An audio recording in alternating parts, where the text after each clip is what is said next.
the perfection of the action of the Parliamentary Assembly of the CSTO, as well as the realizing of the decisions of the session of the Collective Security Council, which took place on November 28, 2024 in Astana, as well as the exchange of opinions on the relevant issues of the international and regional agenda.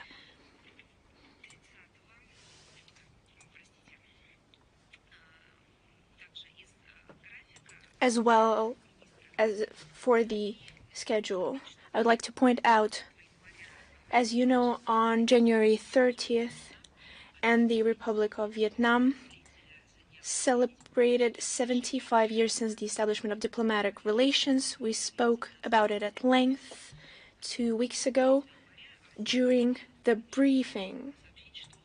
And today I would like to note that on February 11th, the MFA will open the exhibition dedicated to this date in our bilateral relations, and the ceremony will be attended by the Minister of Foreign Affairs, Sergei Lavrov. We invite journalists to participate in this event. You can follow the live stream, as always. It will be posted on social media, on the accounts of the Ministry of Foreign Affairs. So we are always open to this. Another event as well, on the 11th of February, Minister of Foreign Affairs received the General Secretary on the measures of trust in Asia, who will visit Moscow with a working visit. And I would like to remind you that this is a multilateral dialogue platform which advocates for the promotion of practical cooperation on a wide range of issues of joint cooperation. And today this organization counts 28 states from different geographical zones, from the Northern Africa to Middle East, as well as the Middle Asia. And since December of last year, the chairmanship is held by Azerbaijan. The agenda oversees the discussion of key aspects of the work of the organizations, with perspectives of future evolution as one of the key elements of the cooperational architecture of the Grand Eurasia. On February 13th, Minister of Foreign Affairs of the Republic of Tajikistan will visit our country with an official visit, and will have his talks with his counterparts. And our Minister of Foreign Affairs will discuss the realization of agreements on reinforcing allyship, as well as the strategic partnership of Russia and Tajikistan. And in the context of future joint work on promoting the whole complex of Russia and Tajikistan ties, they will discuss the schedule of the interstate dialogue in the upcoming year. They will have a detailed, substantial exchange of opinions on key issues of bilateral agenda, with a special attention paid to the reinforcement of cooperation in the issues of security and defense, as well as humanitarian and migrational areas. They will discuss regional topical issues of the global agenda in order to deepen the coordination between Moscow and Dushanbe, as well as on the multilateral platforms as the UN, CIS, CSTO, and SCO. During the visit, they will sign a range of bilateral documents, including the Program of Cooperation between our Ministers of Foreign Affairs for 2025-2026. One date from the schedule of the Minister, I saved it for last, and here I mean the February the 10th, our professional holiday, the Diplomats' Day, which was established by the President on the 31st of October. And of course, we will all congratulate each other on this day. And of course, for this day, this is a working day. For all of those who work in the central office of the ministry, we have a lot of events planned for this day. But allow me to recall the history.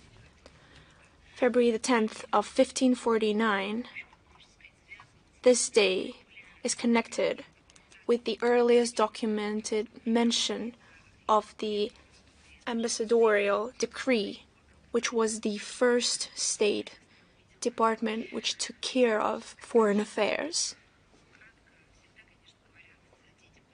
Of course, we shortened the name to the Diplomats' Day but it's actually the holiday of all those who work at the Ministry of Foreign Affairs, who work in diplomatic missions, in our regional missions. And this day is dedicated to preserving traditions of the diplomatic service. And this is the symbol of our unity, of our actions. And this is a perfect occasion to share information about the achievements, both historic and diplomatic, of our country during the difficult situation nowadays. Diplomats are carrying extra responsibility to defend the interests of Russia on the foreign perimeter or in the foreign affairs, which we hear more often. And this is a responsibility that is held. Of course, the diplomatic service is part of the state service. But this responsibility is also connected to the hopes and aspirations of people who not only put their responsibility onto the diplomats, but also their hope and aspirations that the current crisis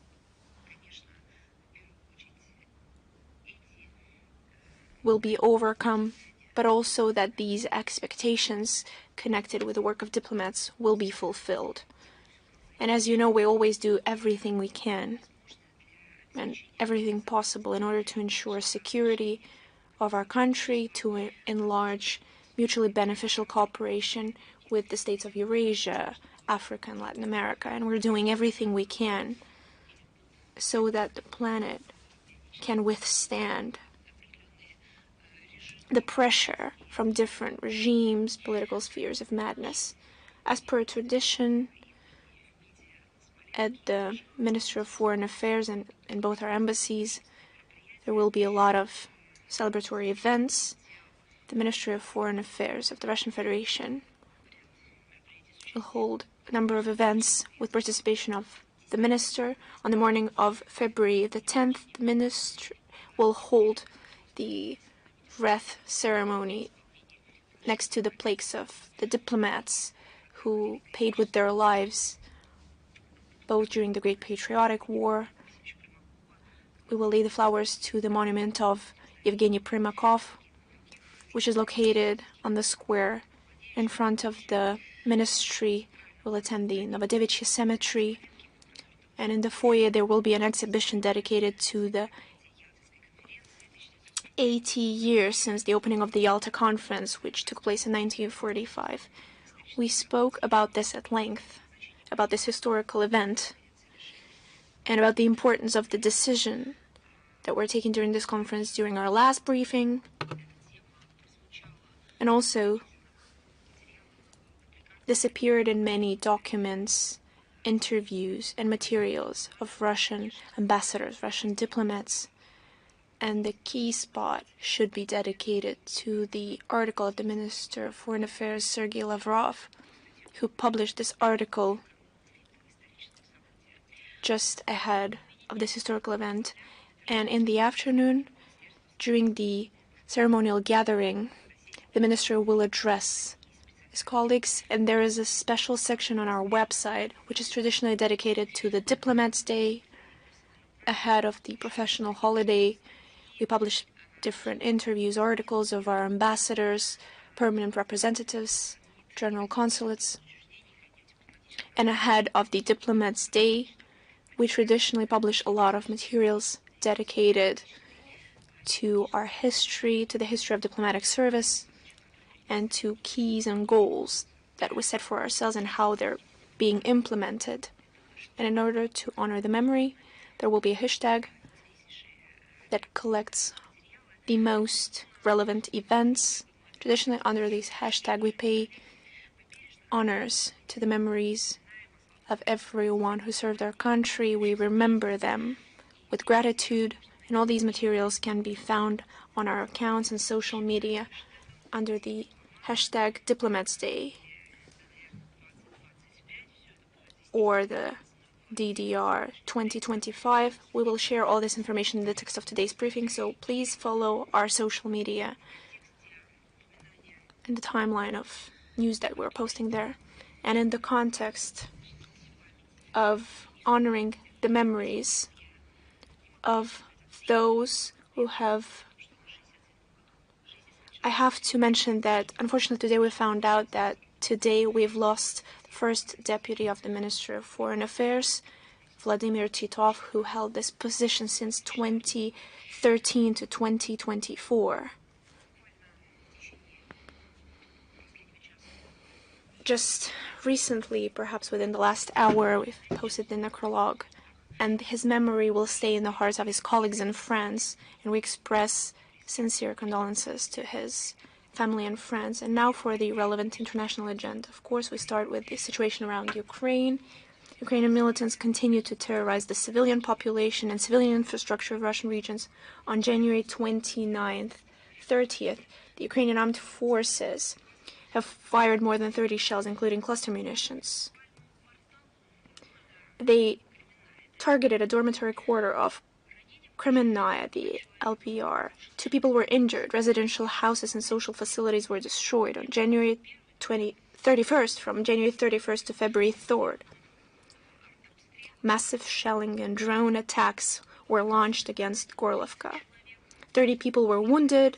2 hospitals, an oncology dispensary, as well as a maternal and child welfare center were damaged. The Banderites do not stop hunting civilians in Kursk region, including with the help of UAVs. On January 30th, 2 civilians were wounded when a shell hit a residential house in the village of Voronok in Rilsky district. On January 31st, in the village of Snagost, Kornevsky district, an enemy drone hit a civilian vehicle. 2 people were killed and 1 wounded. On the same day, in the liberated village of Nikolaeva-Daryina, Suzhin district, a drone wounded 3 local residents when Russian servicemen were taking them out of a cellar where they tried to hide from Ukraine Nazis. On January 29th, in Belgorod region, in the village of Razumne, after a drone hit a residential house, a woman and her 2-year-old child were killed.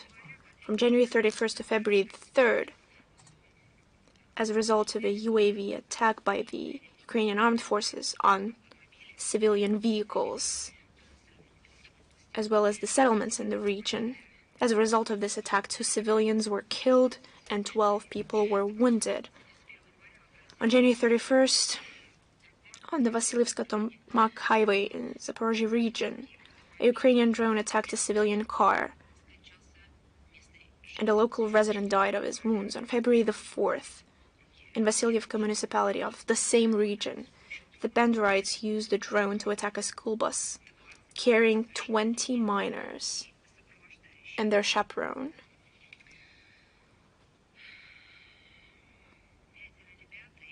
Five children and the driver were injured. Is this really the first case when the Ukrainian armed forces deliberately target children? Of course not. Far from it.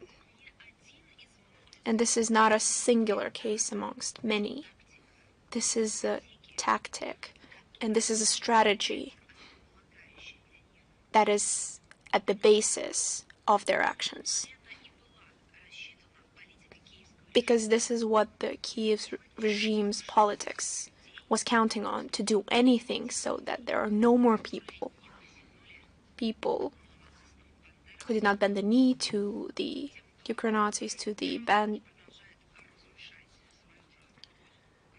who continue to destroy the motherland of Ukrainians in order to scare them off, in order to hit exactly where it hurts, to target their children. The Kyiv regime chose this method specifically. There's nothing human, not even holy, just human, exists for the Kyiv regime and its bloody executioners. And I would like to remind you that everything, and Zelensky admitted to it just recently, all of this is possible only thanks to the support from the West, thanks to the financial pumping and the supply of arms coming in daily. But every crime is followed by the punishment. Russian courts continue to sentence Ukrainian neo-Nazis and mercenaries for war crimes. Russian investigative committee has chosen preventive measures for Ukrainian armed forces fighters Fabrisenko and Parafilo, who committed atrocities towards civilians in the village of Ruskaya Porechnya in Kursk region. Those are not even crimes. Yes, this is the official qualification, the crime, the violation of the law. And why are the lawyers saying that? They should closely follow the letter and the spirit of the law. They have no right to take a step to the right or to the left from the letter and the spirit of the law. But if we use the words who describe not only the legal side of these crimes, but if we mention the basis, these are the atrocities. The defendants pleaded guilty.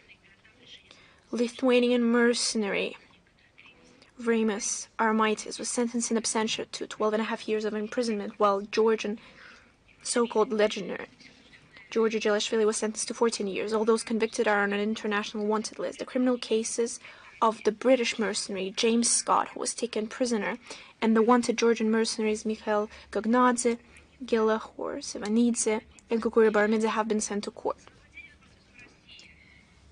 For the attack on the Russian embassy in Kiev on March 10, 2016, a citizen of Ukraine, Irma Krat, was sentenced in absentia for 7 years in prison. Back in the day, I'd like to remind you, she, together with two unidentified persons, threw 6 Molotov cocktails on the territory of our diplomatic mission. The law enforcement agencies of Russia will continue to work to bring Ukraine Nazis and foreign mercenaries to justice for war and other crimes. And as for the Western assistance that serves as the substance feeding the terrorist Kiev regime, Western countries are trying to prevent the cessation of hostilities in Ukraine. In other words, they're doing everything in order to continue killings of civilians. On February the 1st, NATO Secretary General Mark Rutte lamented in an interview with Bild that, direct quote, "the front is moving in the wrong direction."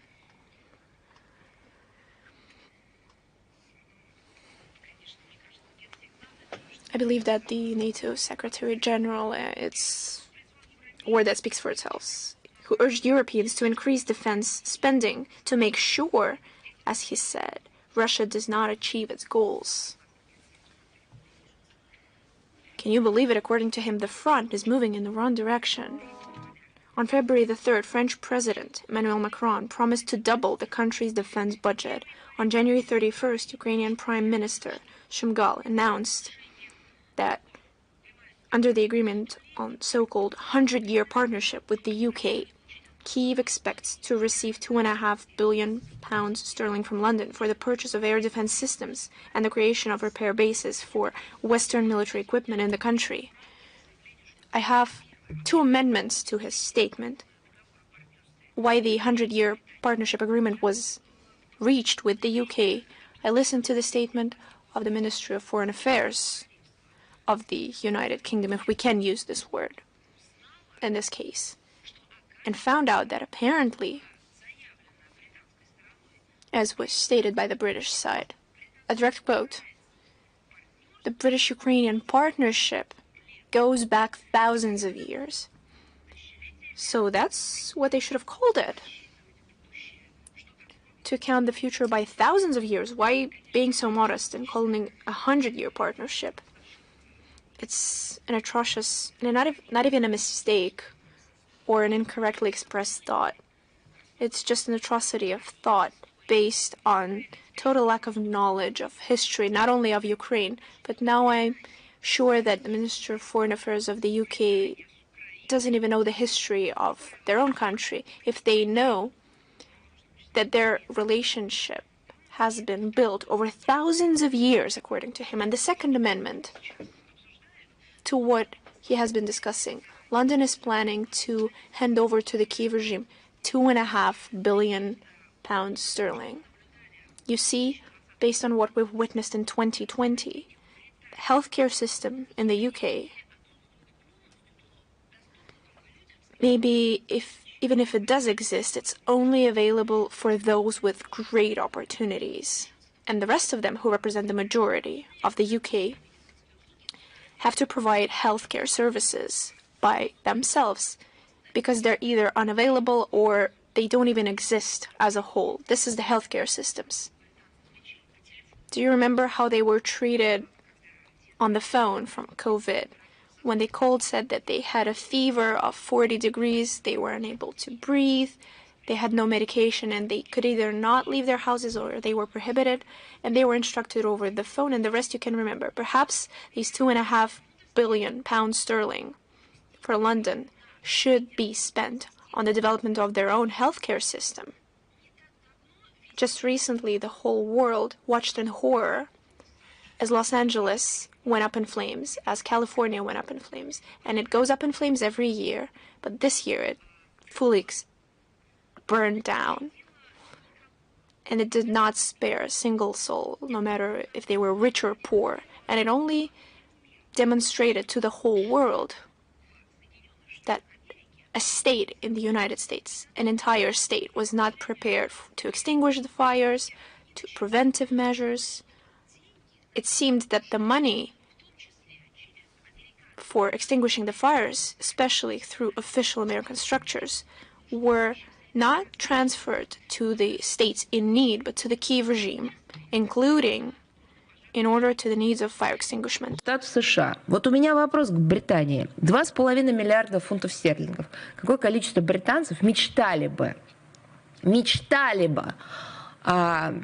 быть причастными к этим деньгам просто для того, чтобы элементарно поправить свое здоровье? Зачем же вы, Downing Street Foreign Office, отправляете эти деньги не на лечение своих людей, а на смерть чужих? Тоже просто бизнес. Вот на днях Швеция анонсировала выделение рекордного транша помощи ВСУ на сумму 1,2 миллиарда долларов. Тоже, видимо, социальных вопросов нет и проблем в Швеции, а все же знают, что есть. При этом неконтролируемая накачка Украины оружием способствует росту, и они же тоже об этом не думают, контрабанды вооружений за пределы Украины. Сколько можно об этом говорить? What is interesting, the Ukrainian media multiple times noted the aspiration of their compatriots and foreign dealers to profit by armed supplies to the FU. In 2024, more than 6,000 items of armaments missiles were detected and recovered, mostly firearms and anti-tank missiles. Citizens of Norway are also accused in arms trafficking, but they have whole bans to do so. Last year, more than 2.2 million items of munitions were confiscated last year. Just think about it. How can we not see things that are so clear? These arms go to black markets and then they go back to Europe. Trafficking of explosives thrives. In 2024, more than 7.2 tons of explosives was recovered, mostly as explosive for anti-tank mines or for artillery shells. The main source for arms in the black markets is, as it is easy to guess, the Ukrainian fighters. How do they do that, and who are they? They are those people who, for some reasons, ended up in the administrative area. Mostly they are deserters or people who went AWOL. For various reasons. Sometimes they just want to survive. Some of them are just a chain in this a part of a longer chain. Now about the financing of Ukraine. The U.S. State Secretary Marco Rubio, during his interview to an American journalist Megyn Kelly on January 31st, admitted, I quote, "The dishonesty that has existed is that we somehow led people to believe that Ukraine would be able not just to defeat Russia, but destroy them, push them all the way back to what the world looked like in 20 2012 or 2014. They've been asking for the last year and a half is to find a stalemate, State Secretary. A protracted stalemate. Ukraine is being set back 100 years. The president's point of view is this a protracted conflict and it needs to end. I just want to add one thing. The current state secretaries talked not about some abstract political figures. He talked about the previous officials, about those who for several years before that and for many years before that ruled not only the situation around Ukraine, they provoked it. They created conditions and prerequisites to start it. Zelensky, in his turn, given the situation, started to rant about the format of potential negotiations with Russia. And I'll remind you, he prohibited himself to have them by law in September 2022. Now he insists on the following scenario. Ukraine should join NATO, and this is the cheapest security guarantee for Ukraine. Do you remember his words? He needs nuclear weapons. This is some kind of absurd. And American journalists write about it. And in the conversation with the journalist from Associated Press, Zelensky directly confirmed the characteristic of being a fraud. He directly said, I quote, Ukraine received only $75 billion out of $177 billion that the US promised. When they say, Zelensky said, that Ukraine received $200 billion to support the Ukrainian armed forces, it's all not true. I'm unaware where the money is, end of quote. So this begs the question, how much money the Biden administration sent to the Ukrainian regime? How much money Bankova received? How much money went from Bankova and where? Somebody has to be brave and count all this money. I remember how about a year ago, when even under the Biden administration, many realized that they were involved in a terrible corruption scheme. There was a check in the executive power in the US, some kind of an audit to find out how much and what assistance exactly, humanitarian, financial, was sent to Ukraine. I had a feeling that it ended with nothing. I remember European commissars who went to Kiev to find out where the assistance was, and to agree what the Ukrainian side has to say. But this only proved that there was no audit, and it is just a global corruption scheme that was implemented, worked out, and then implemented by the American ultra-liberals. We took note of the recently appeared in the media of words of Samantha Power, the director of the USAID director. She was the permanent representative of the US to the UN. She walked the UN corridors, as they said. and listen to the punk group that made stunts in Russia.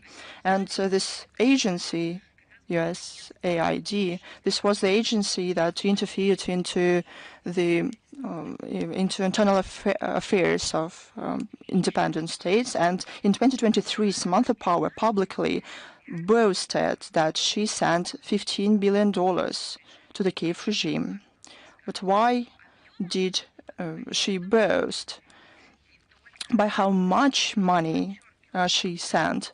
She especially underlined, and I'm talking to those who do not know that, she especially underlined that she and her agency, USAID, sent in 2023 to the Kiev regime $15 billion in cash. These are the words of the representatives of a country, of the US, where when a person takes $100 from his pocket, he is being looked strangely by other people in the shop, and the guards are being called to ask why this person was paying in cash, because mostly people pay by cards. And a person that represents a very top official in the USA publicly underlines that $15 billion was sent to the Kiev regime in cash. What does this mean? This is a one-way ticket. This money cannot be tracked or counted. No one knows where and when this money was spent.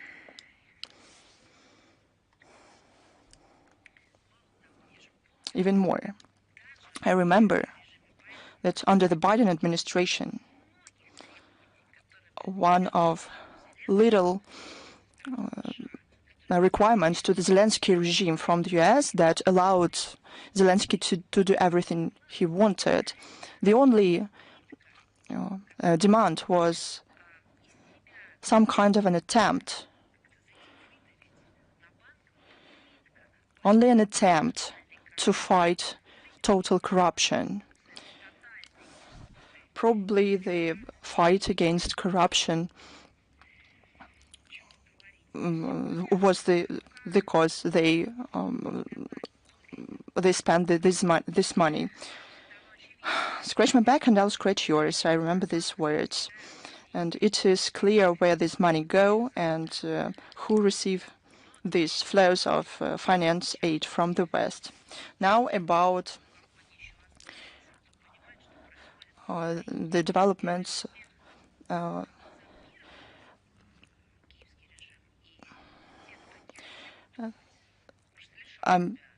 those who did not want to think now suddenly start to see things clearly. The situation in the Ukrainian army is getting truly critical and sad. Negative trends, strengthening morale, false desertment rises. The leader of the Pirogov Volunteer Mobile Hospital, Gennady Drzenko, said, I quote, one more time, it is the other side. We, he said, the Ukrainian representative, every 6th or 7th died. The 6th or 7th, it means 60 to 70%. Only at the end of 2024, Ukraine saw more than 114,000 cases of people going AWOL. The critical lack of personnel is mentioned by the Guardian as well. The treatment of the commanders towards the soldiers is illustrate very well the words of an American mercenary. he said the following: it was meant for the grinder, and the better officer just sent whoever he could get. This is a very sobering commentary. The CNN report more casualties among Americans and foreign mercenaries. According to CNN, 20 U.S. citizens are considered to be missed in action. Bodies of at least 5 Americans weren't evacuated from the battlefield. Experts say that more killed and missed in action, the so-called wild geese, that's how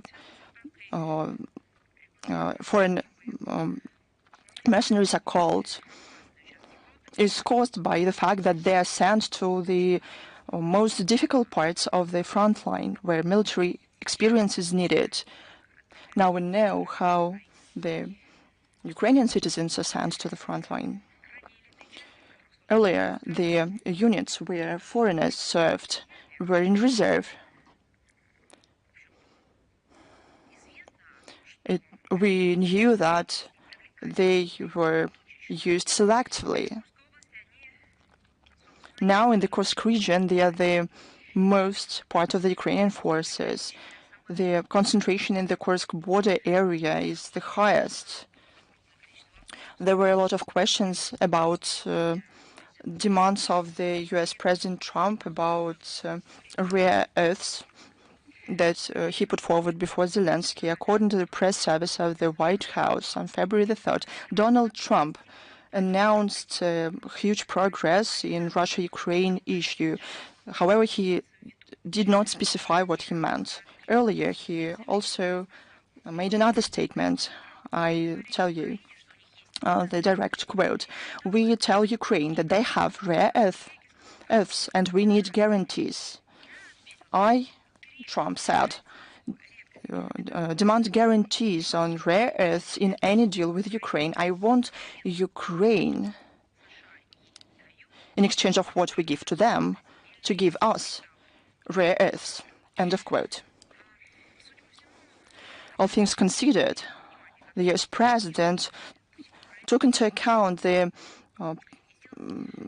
readiness of Kiev to sell Ukraine by hammer to keep military and finance support by the US. He approached the conflict from the commercial point of view.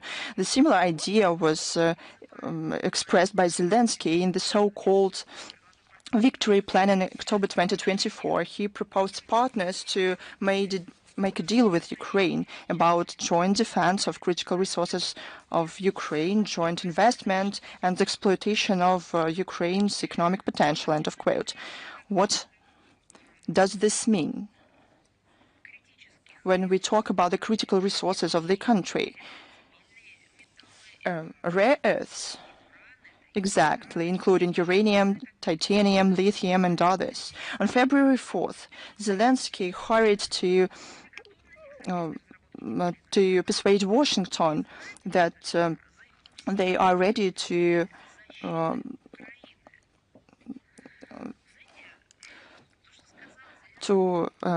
do this together, and he thanked the US for their support. What Trump said resembles not only a deal, but rather an order.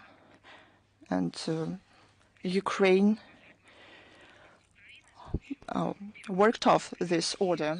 Americans wanted the natural resources of Ukraine.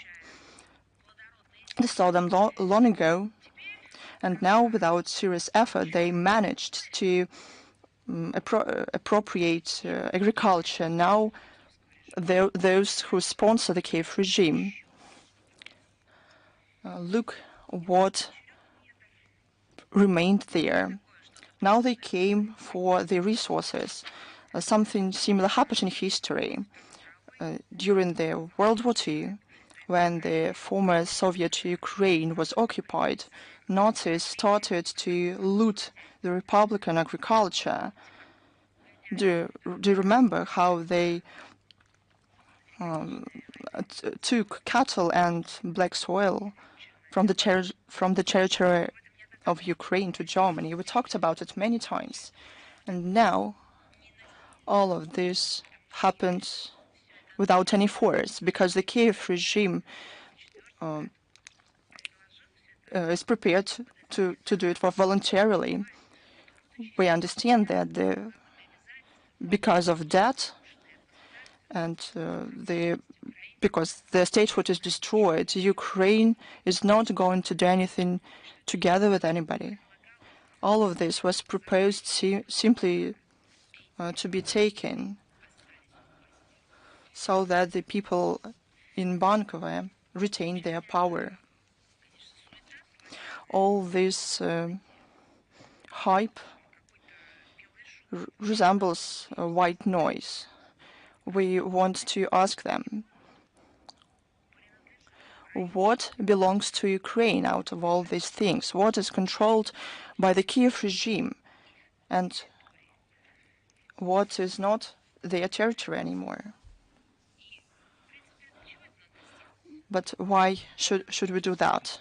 So that those who, including in Washington, who think and approach this issue from the commercial point of view, so that they understand that Zelensky doesn't have what he offers. But there's also war against monuments. Ukrainian Nazis are triggered by the monuments that still remained in Ukraine. They associate them with Russia. But who guards the historic memory? Who defends the memory of the heroes of the Great Patriotic War and World War II?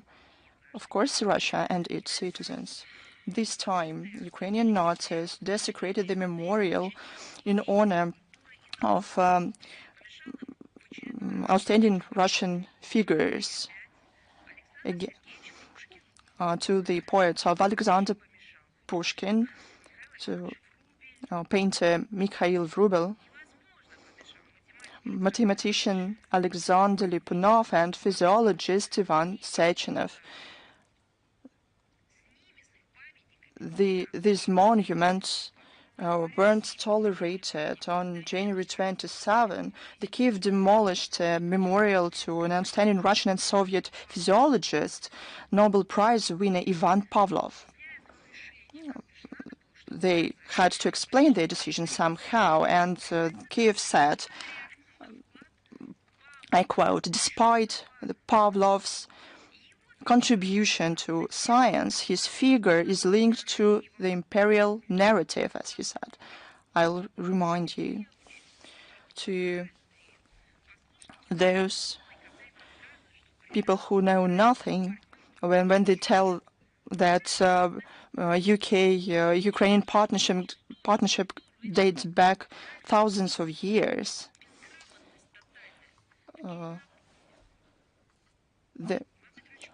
So Ivan Pavlov is a world-renowned scientist.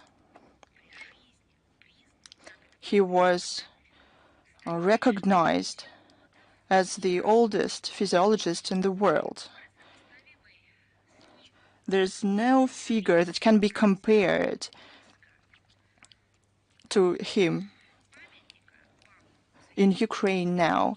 And what they did to his monument testifies to total lack of trained reflexes of those who lead the authorities in Kiev. They don't have a soul. They even don't have reflexes. You know, the absurdity of the situation is this. They demolished the monument to Pavlov, but his scientific contribution remained. And future generations will use his contribution. His works are in demand. But what are they going to do in the future? Are they going to rename Pavlov? Are they going to omit his name? The one who talked about reflexes? Do you know how this can be called?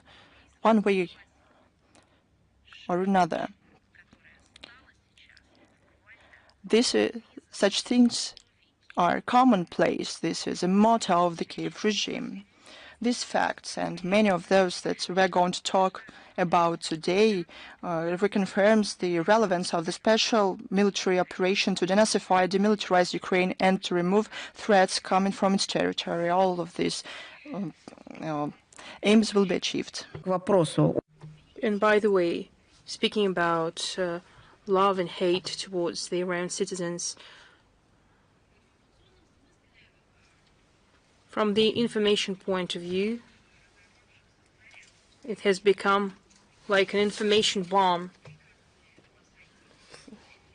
I'm talking about the publication on the official website of the Finnish Foreign Ministry for volunteers who plan to go to Ukraine, and this piece of information was published for the Finnish citizens. We noticed that this information was published on February 3rd, and I quote, that this information is for those planning or considering traveling to Ukraine to serve as volunteer fighters and for their family and friends. So it's clear.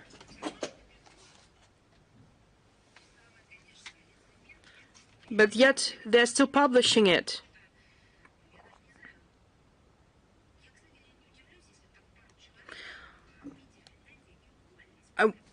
I won't be surprised if several persons got fired after the incident that took place there. In that materials, the Finnish Foreign Ministry has made a reservation that the Finnish Foreign Ministry does not recommend or promote volunteering as a fighter. But at the same time, it provides the Finnish society the steps that should be taken to do so in the right way.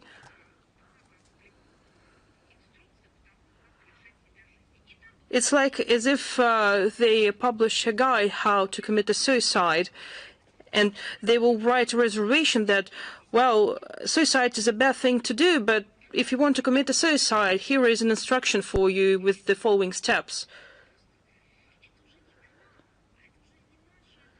It's not our problem. Questions should be posed to them. How are they going to live with that? This document, well, I cannot even call it a document. It is just a mere paper that provides detailed information for Finnish mercenaries. It provides information what sources should be used to get information, what Finnish legislation says about such voyages, and they just remind us, just in case, that the war has its own rules. This instruction also provides information on how to sign a contract with the Ukrainian armed forces and opportunities to acquire military equipment and how to get medical treatment if soldiers are wounded. It's quite a detailed guide for the Finnish citizens how to die. I'm quite sure that materials will be published, and I'm sure that the diplomats at the Finnish Foreign Ministry will say that they won't do that. The Finnish Prime Minister Alexander Stubb has repeatedly said and stated his intent to support Ukraine as long as it's necessary, and that he appreciates that the decisions of all those to go to Ukraine as volunteers. It was just a political put-up job that was sent to the Finnish Foreign Ministry from the higher-ups. And it shows the extreme state of Russophobic obsession of the Finnish officials, including its diplomatic service. They provoke their own citizens to go for dangerous and criminal schemes. Just remember what George Bush Jr. said when he was speaking with the representatives of the Kiev regime. It was his video, his words. He stated that American political elites have high hopes for the Kiev regime because the task of the Kiev regime is to kill as many Russians as possible. Well, Finland has decided to go further. If American elites are saying that the task of the Kiev regime to kill as many Russians as possible, they mean that they need to kill as many Ukrainians as possible because the war is being waged until the last Ukrainian. Well, the Finland has decided to sit out here as well because the task is quite clear, which is to kill as many Finnish citizens as possible because they have this instruction on the official website. We would like to note that we are aware of the involvement of foreign, including Finnish mercenaries in military activities in Ukraine on the side of the Kiev neo-Nazi regime, and we don't envy their fate. All those who plan to try to cause damage to our country during the special military operation, we would strongly recommend to read the very document of the Finnish Foreign Ministry that I've been talking about all this time. It is a quote from their document.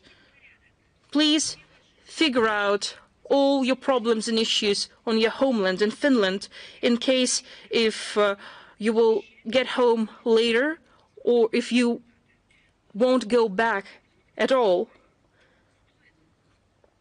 That clause should be carefully read and should be learned by heart. And another use of hatred. The International Ice Hockey Federation has made a decision not to admit the Russian national team to take part in the World Championship 2026. And now they're explaining their decision with their inability and the lack of possibility to guarantee the safety of the Russian team during the upcoming tournament, given the special military operation. We believe that it's just an attempt to get rid of fair competition and to deprive the audience of enjoying the game played by one of the best hockey teams in the world. What does it mean they cannot ensure the safety of the Russian team? If you can't do that, then don't organize a tournament. Don't organize anything. It's your responsibility. Safety is a responsibility. It's not an option. And if you cannot deal with that, then you should not be an organizer of world championships. There are countries who are unable to ensure the logistics, who are unable to provide comfortable conditions for the game, or they cannot guarantee the proper accommodation for audience, and they are not doing that. Well, and that fact is being checked by different commissions that have sports officials and who are trying to make a decision, like, for example, that the tournament should be moved to another part of the world, to another country. We understand that these are just mere excuses, and I would like to underscore that, and as it was repeatedly been stated at many levels, that Russia is able to ensure its own security and the safety of its own people. That's what we are doing in the special military operation and its part. As for the World Championship, our athletes are ready and they are not afraid of taking part in international tournaments. And what they are doing is hypocrisy and cowardice. It's a violation of all principles of international sports movement. And we wish the International Ice Hockey Federation to get their courage up and to admit that the attempts to cancel the Russian sports will fail. We will continue to consistently advocate the development of international sports cooperation, the basis of principles of equality and non-discrimination, and to ensure an equal access to sports competitions for everyone with no exception. It reminds me of segregation in the Western countries when people with different colors of their skin were banned from visiting educational facilities because their safety was not guaranteed. Well, they should have probably admit their monstrous nature, because it means that those who are supporting are dangerous, and you cannot ensure the safety of participants. Germany will soon hold parliamentary elections on February 23rd. Well, these are all coincidence, and we shouldn't be accused of the elections and how they're being organized. The elections had to be called after the collapse of the Olaf Scholz coalition government in November 2024, and political parties that were part of the coalition government failed to agree on the principled issues of the German domestic and foreign policy, including the issue on how to fund the substantive costs of Berlin on the support of the Kiev regime. And it's quite telling that right after the collapse of the German government, the Federal Minister of Home Affairs of Germany, Nancy Faeser, has quickly made a preposterous statement on the imminent Russian interference in the German parliamentary elections, while she believes that we have nothing to do. Why has she said that? Well, her objective was clear. Her remarks launched another campaign to intimidate the electorate with the imaginary Russian threat. And as the day of elections approaches, this campaign is becoming more and more powerful in Germany. The security services of Germany are eagerly reporting about the establishment of the special interagency groups and commissions. They are preparing to protect their country from the ubiquitous Moscow hackers, internet trolls, bots, and influence agents. It is natural that the necessary funds and budgets are being allocated for these purposes. They can write whatever they want, that they neutralized 15 quadrillions of bots, that they have suspended the activities of 2.5 trillions of someone, something, well, any word. They can write down any word, trolls, like whatever, because information cannot be checked, you know. There is a phrase: it is difficult to look for a black cat in a dark room if a black cat isn't there, but when substantive amount of money is being allocated for that, why not? The largest companies have left Germany. The largest German companies have left Germany. Well, they have nothing to do but to look for Russian hackers. By propagating this anti-Russian myth, the German authorities turning a blind eye to the attempts to influence their electoral race. Just look how the United States don't even conceal their attempts to interfere into their elections. Well, I believe that's the German hobby, not to see the obvious thing. So if they believe that Americans have liberated Europe from the Nazis, Germany, they are saying that Germany was invaded by Nazis that came from somewhere from the east, and then the Americans came from the west and liberated Germany from the Nazis. That's what we have been hearing from them all this time. We have learned from certain Western media information that some EU countries seek to include restrictions on the freedom of movement and period of stay of Russian diplomats in the next package of anti-Russian sanctions. We have no doubt about the accuracy of this information, that is reflected in some articles, and we have a serious attitude towards them, and we guarantee if such measures are taken, we will immediately take measures against diplomats of EU countries and the Russian Federation, and these restrictions will be proportionate. And these actions will be taken if measures will be taken against the Russian diplomats working in EU countries. The French internet sphere and blogs are actively writing about the fact that Russia has expelled a French correspondent of Le Monde media outlet. No, this journalist wasn't expelled without any reason.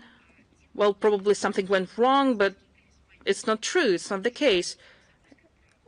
A journalist of Komsomolskaya Pravda, an international journalist, had all the necessary documents, and he was going to go to France to work there, and France denied him an opportunity to work in France as an international correspondent. His visa was denied, and they stated if we warned that if discriminatory action will be taken against journalists, we'll take the same actions against French journalists that are working freely in our countries. There are a lot of actually French journalists working in our countries that they have visas and accreditations. They are present at many information events. No measures, no discriminatory measures are taken against them. And we have appealed so many times to the French embassy in Moscow with an offer to not make journalists hostages to the Russophobic policy. We have appealed through the Russian embassy in Paris to the French foreign ministry. We had negotiations and talks with the French diplomats, and we've sent all the relevant notes with a view to find some mutually acceptable solution to that. And we warned that the responsive relevant measures will be taken with regard to the French journalists if they will ask for a visa. There wasn't any political context in our decision. It was just this decision was taken from the logical point of view. The French authorities have escalated the situation. They haven't issued a visa despite the numerous requests of the Russian side to the journalist of the Komsomolskaya Pravda newspaper, and we have been trying to solve this issue for months. All these talks and negotiations have been going on for months, and all our attempts to address the situation after it had become obvious that the situation cannot be solved, we have taken measures against the Le Monde journalist who was next to receive the Russian visa, and we have taken the responsive measures with regard to the French journalist. So I'm just following up on the topic. If measures are taken against Russian journalists, the same proportionate actions will be taken against diplomats working in our country. We have received a lot of questions due to the shocking information that has emerged with regard to the United States Agency for International Agency. I have no idea how this agency is going to be called in the future, because in the past it was known as USAID, U.S. Agency for International Development, and well, it should be called as an agency for interference in domestic affairs of other states. That's how it should be called, taking into account what this agency has been really doing all this time. Russia has been talking a lot about this agency, and I remember that in 2012 this agency was expelled from our country, and we have made a detailed commentary on that, because their activities had nothing to do with the real operations that they have been carrying out in our country. But our commentary doesn't reflect what this agency has actually been doing all this time all over the globe. This information about the agency emerges every day. We receive so many facts about it. It's a state agency which positioned itself for the past 20 years as a soft power agency. And now it turns out that the Americans themselves want to not just use the light power, but something much more powerful towards this very same agency. So when the aid was frozen by the key operators, the US, AID, as well as the issues that came to light during the audit of the actions of this. And it seems that the taxpayers' money were not allocated to the projects in the humanitarian aid direction, which was stated initially. But actually, all this money, those were hundreds of millions, were allocated towards the initiatives not of questionable character. For example, to stage a transgender opera in Colombia or to provide organs for different people, and those were also reproductive organs. But it seems, and it appears right now, the world found out, as it's been discussed even abroad, that the USAID directly sponsored the so-called Velvet Revolutions and the coup d'etat in the countries of the post-Soviet space, in Georgia and Kyrgyzia, in Ukraine, and they used funds and grants of non-governmental organizations. They infiltrated and influenced the economies and governments of many countries of the world. We've talked about it over the years, and as a response, we've only heard that this is not true, this is Russian propaganda. But apparently, Russian propaganda is spreading the truth. Everything turned out to be true. American taxpayers paid out of their pocket the destruction of the Ukrainian statehood. They sponsored the coming to power of the Nazi clique of Turchinov, of Poroshenko, and now Zelensky. And now, even if the state servicemen, of course, they lied to the U.S. Congress, trying to convince that the Banderites are so-called Democrats, or the democratic powers, then explaining the USAID support of Al-Qaeda only in the years following the 9/11 attack in New York and Manhattan at the same time where American soldiers died at the hands of Al-Qaeda is impossible. But it is a fact. And this part was quite a revelation to me. Right now, the ongoing investigation of the whole administrative operation is open to a foreign leadership. And during this transformation of this corrupted, that has sunk deep in the opposite ideas and narratives of this organ.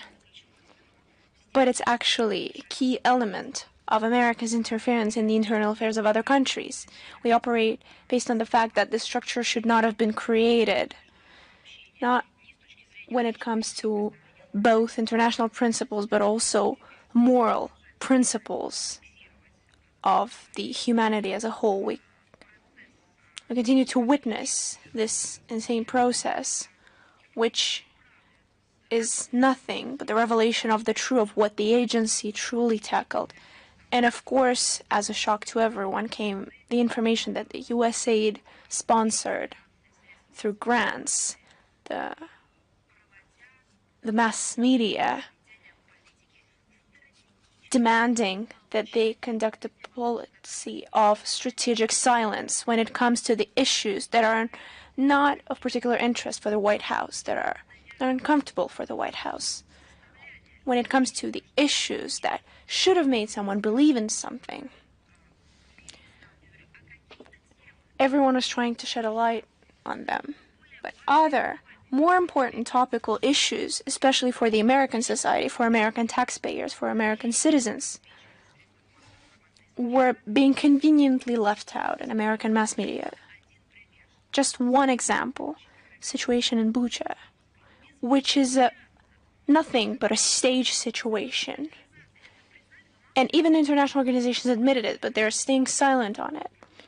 This situation was total sensation. It didn't leave the articles. And it was discussed in America, in NATO, and in other countries. And of course, it rang in other countries as well, only to blame Russia for something we've never done. And let's take a look at Ruska Porechna. Footage, photographs, dead bodies, medical experts, analysis, and not just using sources, but direct, honest interviews taken through tears with medical experts who we should give them their flowers for their courage, for speaking of what they've seen when they took a look at the victims of the Kiev regime. And do you see how the mainstream media, USA, pressed the button called strategic silence? Another subject from these subjects. We've talked about the American digital informations in order to invoke censure, in order to preserve technological presence.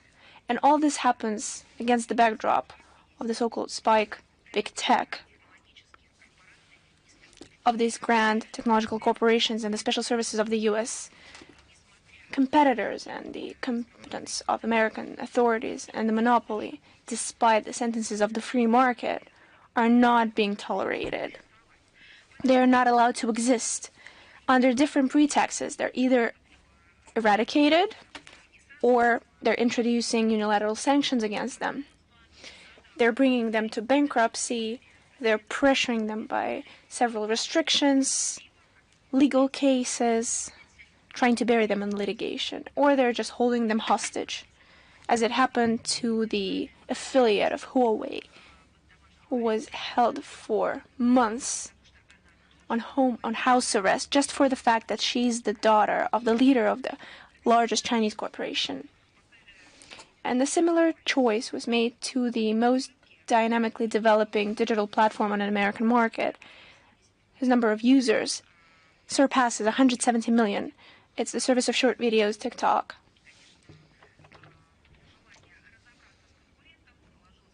And here, together with the desire to deal with a competitor, there is another anti-Chinese policy, which is nothing but mass hysteria that is being led in the States. And allow me to shed a light on history. In April 2024, the U.S. introduced a law according to which the country, for safety reasons, and apparently the U.S. is trying to explain everything by this phrase, they should prohibit the work of a popular network, TikTok, if the Chinese company does not send this platform to the American company.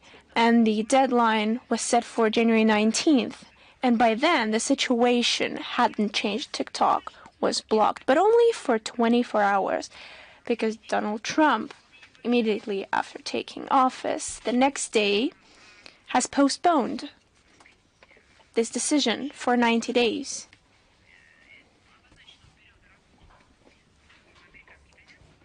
And now the president who restored the work of this platform is trying to pose himself as the savior, as the someone who campaigns for the freedom of speech, who's trying to defend the interests of its users. But of course, there is always a different explanation, a condition where TikTok is allowed to stay in the American market if they give at least 50% of their shares to the investors from the U.S. I am at a loss for words at how best to describe this situation. either to bring up the investment climate or just to say this is horrible. No matter what public rhetoric Washington tries to follow, they try to take the course in order to restore the monopoly in the digital informational space. And in order to do that, they're trying to take all the leading world online platforms under their control, which is why their measures, their style could differ, but they share the same goal: to keep the reins of control on the public opinion, and how all of this correlates with the amendment of freedom of speech in the U.S. Constitution, which guarantees. I have no idea.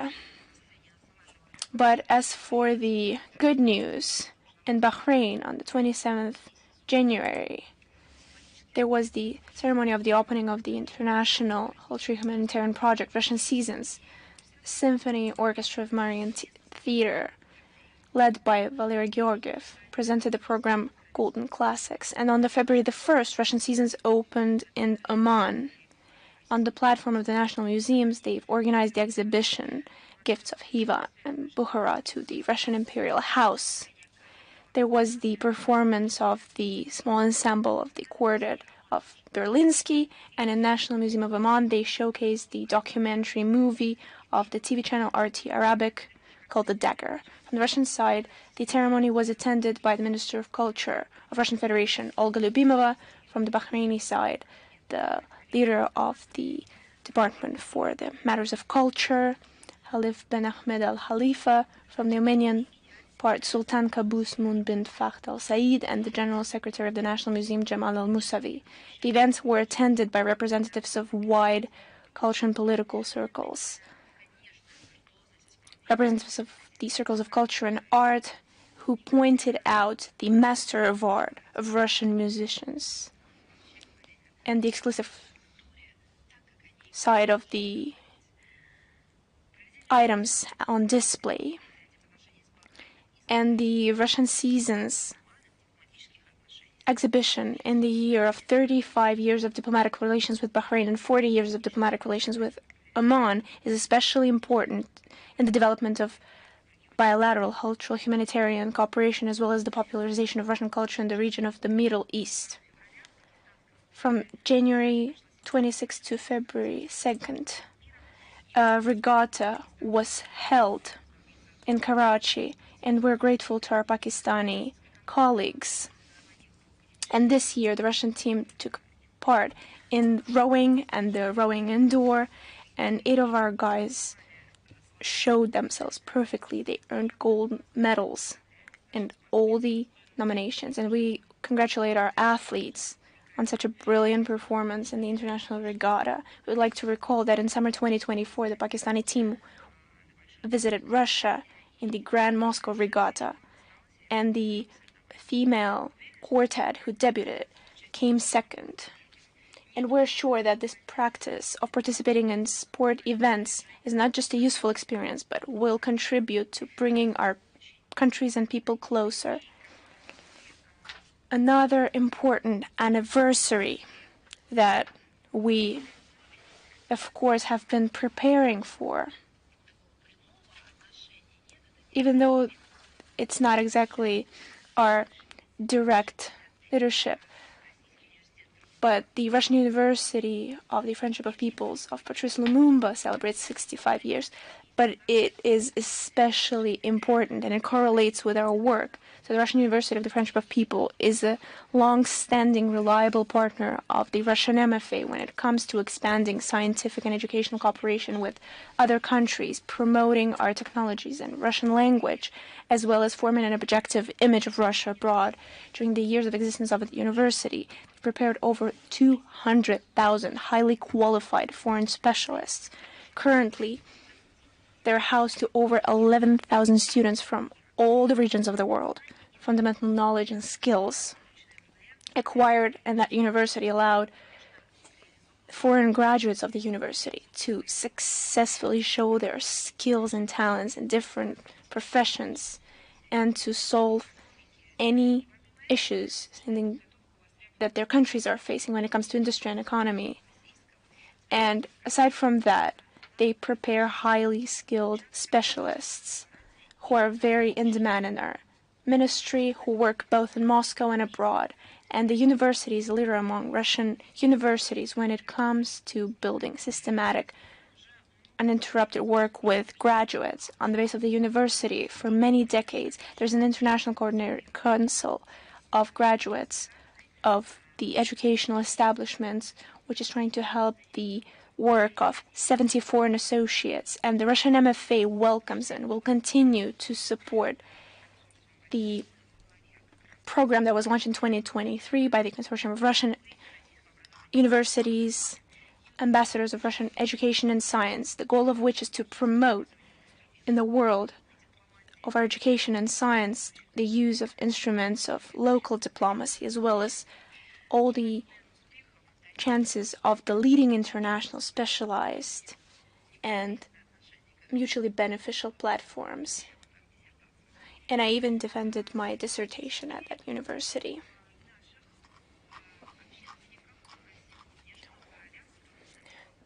Today, in the GLAF UPDK, there will be a special event for the Moscow Diplomatic Club dedicated to the Diplomats' Day, timed to the 80 years in the Great Patriotic War, and this is organized by the Council of Young Diplomats of the Russian MFA, and this is being held for the young employees of the Moscow Diplomatic Corps. It will be attended by around 100 diplomats from 43 countries of the world, representatives of the leadership of the ministry, the diplomatic academy, scientific and expert circles. There will be the concert of different ensembles, the presentation of the year of the work of the council over 10 years, and new events planned for 2025. All this will be presented today. And of course, there will be an exhibition dedicated to the Great Patriotic War, as well as the exhibition Diplomacy for the Sake of Peace, which was prepared by the Rostov Regional Patriotic Society. The roads of glory, our history, and we regularly support them in their actions. On February the 7th, Grenada celebrates their Independence Day, 51 years. On this day in 1974, the country has broken free from the colonial shackles, gaining sovereignty from the Great Britain.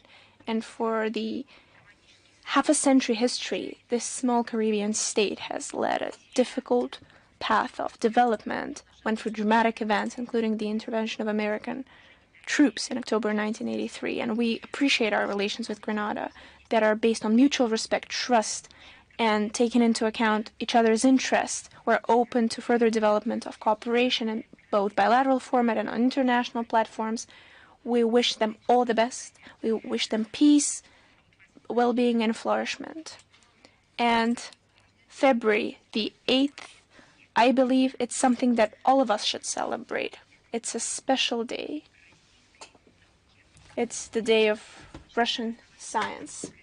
This day is timed to the establishment of the Science Academy, which was established on the order of the Emperor Peter I on the decree from February the 8th or January 28th by the former calendar of 1724. Ahead of this day, I would like to recall that science, despite the efforts of several states and regimes to create obstacles,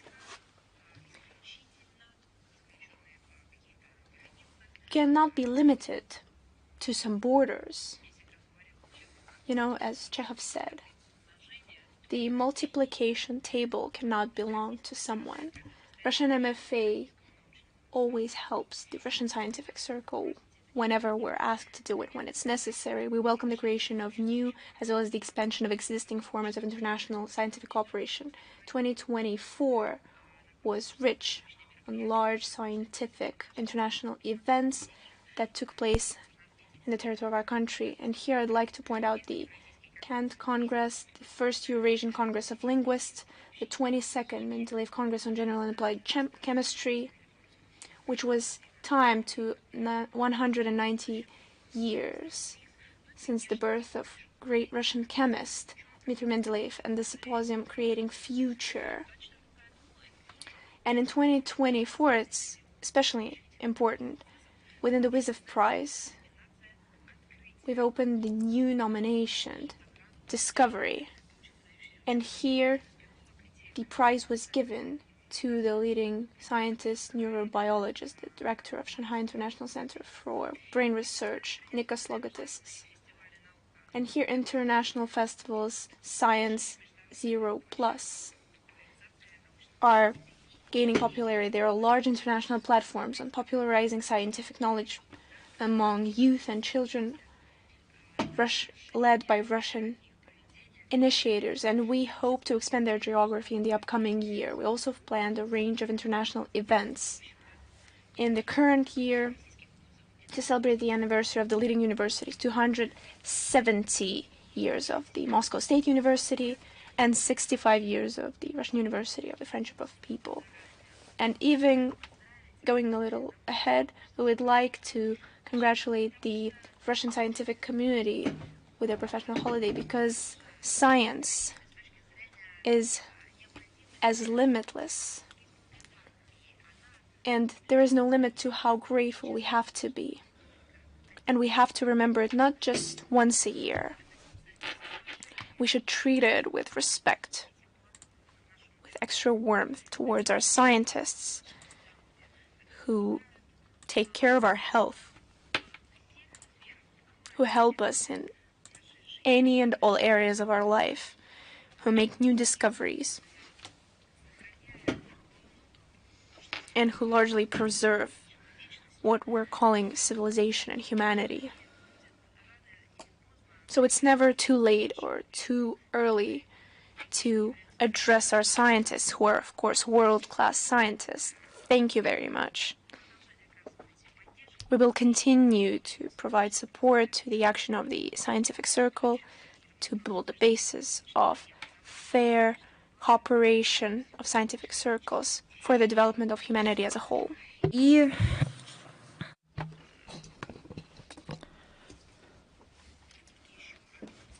One more important announcement.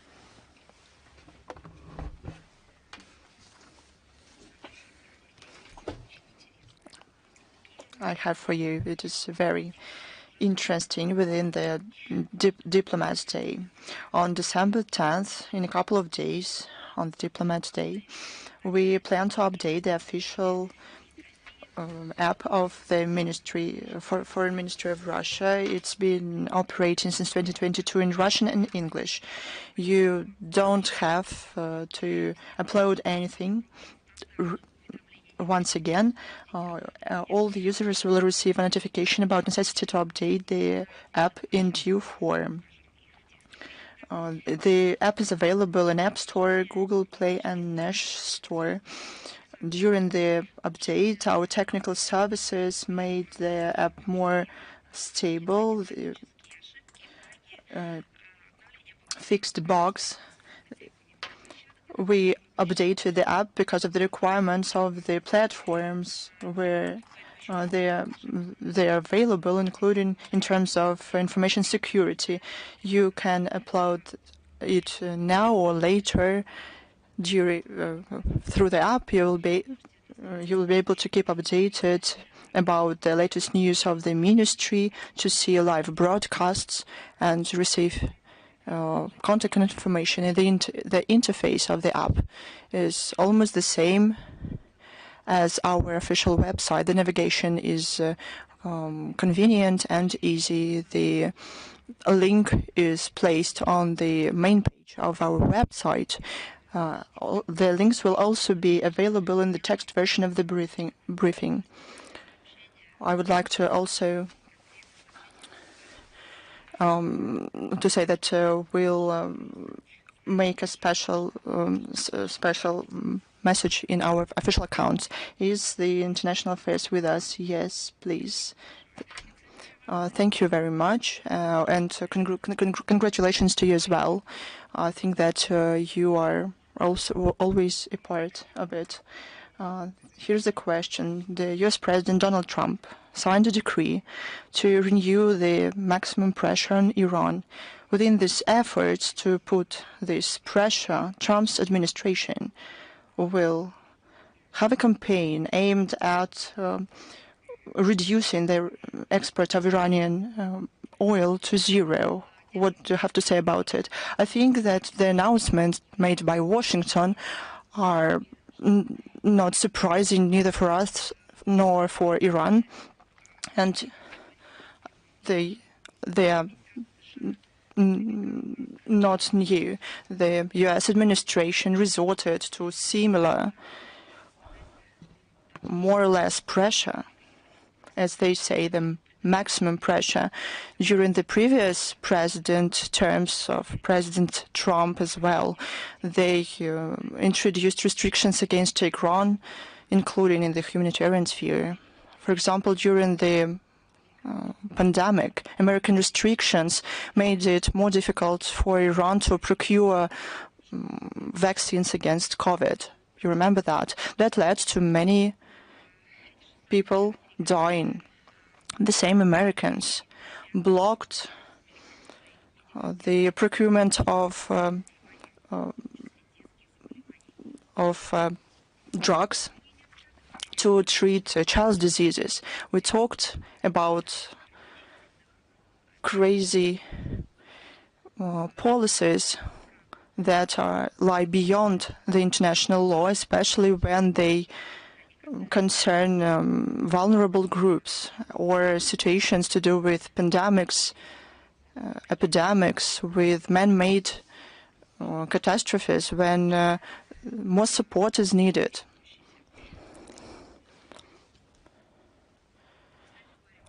By the way, we were not alone. The UN experts who visited Iran talked that such legitimate restrictions are very bad, that they influence ordinary people. Amid this, the threats of the U.S. administration doesn't sound extraordinary. They support the practice of political associations. Now they say that openly. In January, it's been 5 years since they killed the leader of the Corps of the Defenders of the Islamic Revolution, and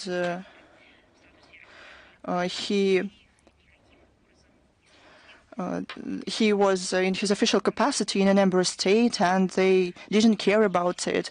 Our position is very clear.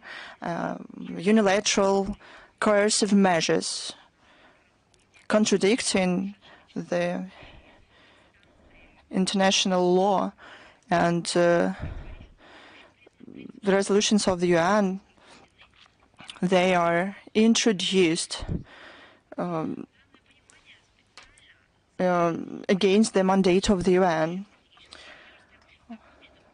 This is enshrined in the Treaty on a Comprehensive Strategic Partnership signed on January 17, 2025 in Moscow. It enshrines the abhorrence of such measures, and they are called illegitimate and unfriendly. We continue to work in a similar way with our Iranian friends and consistently strengthening mutually beneficial cooperation for the sake of our both peoples. Pressure and sanctions won't prevent this. You know, some things boost bilateral contacts. Probably some things are long overdue, and then sanctions speeded up the situation. Thank you very much. One more question. On February the 1st, Transnistria does not receive gas, and this was as an excuse for statements of some officials in Moldova that Russia doesn't care about Transnistria. What do you think about it? We regularly comment on the situation. We publish information debunking such statements. I don't know who can believe such things, that Transnistria is left without gas because of Russia. At the same time, some people say that it's true, but it is not. Only people who do not understand the root causes of the current crisis can say that, or to intentionally distort the situation. That was the decision of the Kiev regime to stop the transit of Russian gas through the Ukrainian territory. One more reason is Chisinau refused to pay off the debt for this gas. Russia does care about Transnistria. 220 Russian people live there.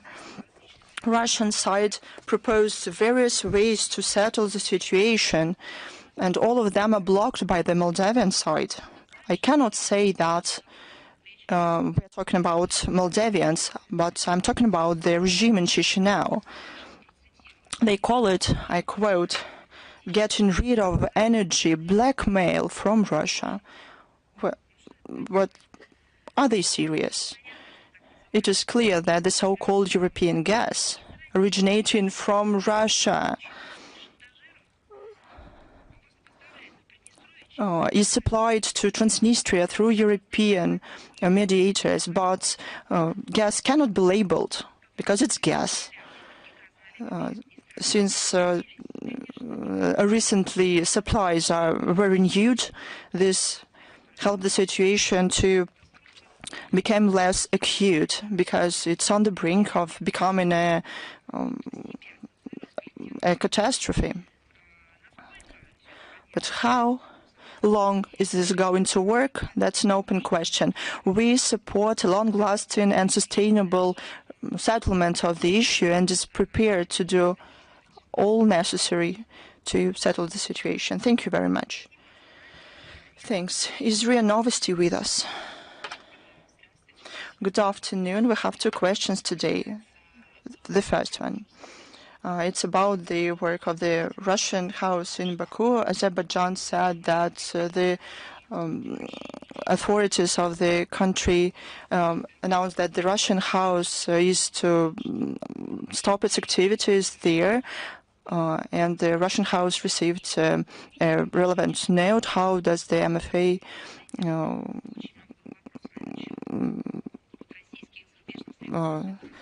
think about it? First, at the last briefing, we commented on absurd allegations against the Russian house in Baku. We underlined that we are waiting for these fakes to be debunked. In the media that published this information, Rossотрудничество also commented on the situation. I tell one thing again and again: when such things happen, when we see some spy frenzy, I want to ask them only one question: do you want to talk about the activities of special services seriously, or do you want to use this topic for fakes?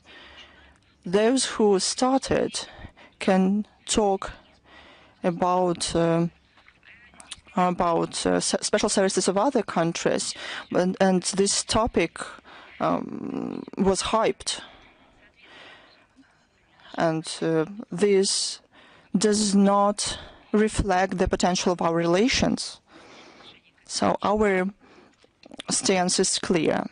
Third, as to the information about Azerbaijan sending a notification, indeed, through diplomatic channels, we received it. I can confirm that.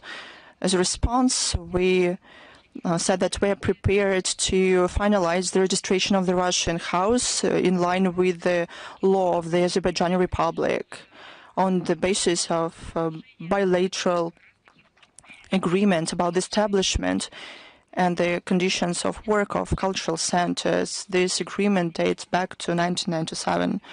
It was signed on July the 3rd.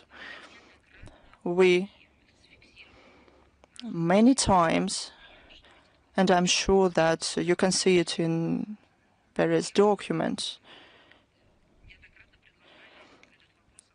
We proposed to discuss this issue many times through diplomatic channels within consultations. These proposals were sent in the written form to the Azerbaijani side, so we hope that this issue will be settled positively. And all those media that hype the spy frenzy, please don't let yourselves be provoked. We're all adults. What are we talking about here? Do you have any more questions? Yes, I have one more question about France and Senegal. We learned that France withdrew its troops from Senegal. The soldiers will have to leave the country until September. What does Moscow think about it? And recently we see less presence of France on the African continent, especially militarily. As you said, recently Paris started to withdraw its contingent from Senegal. You know, unlike the West, we do not give evaluations to contacts between third countries. If it doesn't directly impact us, we don't touch upon these issues. We cannot but note that the aspiration of a number of countries to receive true sovereignty and diversification of foreign political and economic partners is felt more and more seriously. It's natural. This tendency reflects the emergence of a multipolar world order that is going to be based on mutually respectful relations between states, and the realization of this new reality of ex-colonizers goes difficult not only to France but to other countries. They saw African continent not only as colonies, but as the zone of their own interests. All political scientists and experts say if formally the process of decolonization ended in the second half of the 20th century, in the first 10 years of the 21st century, but essentially the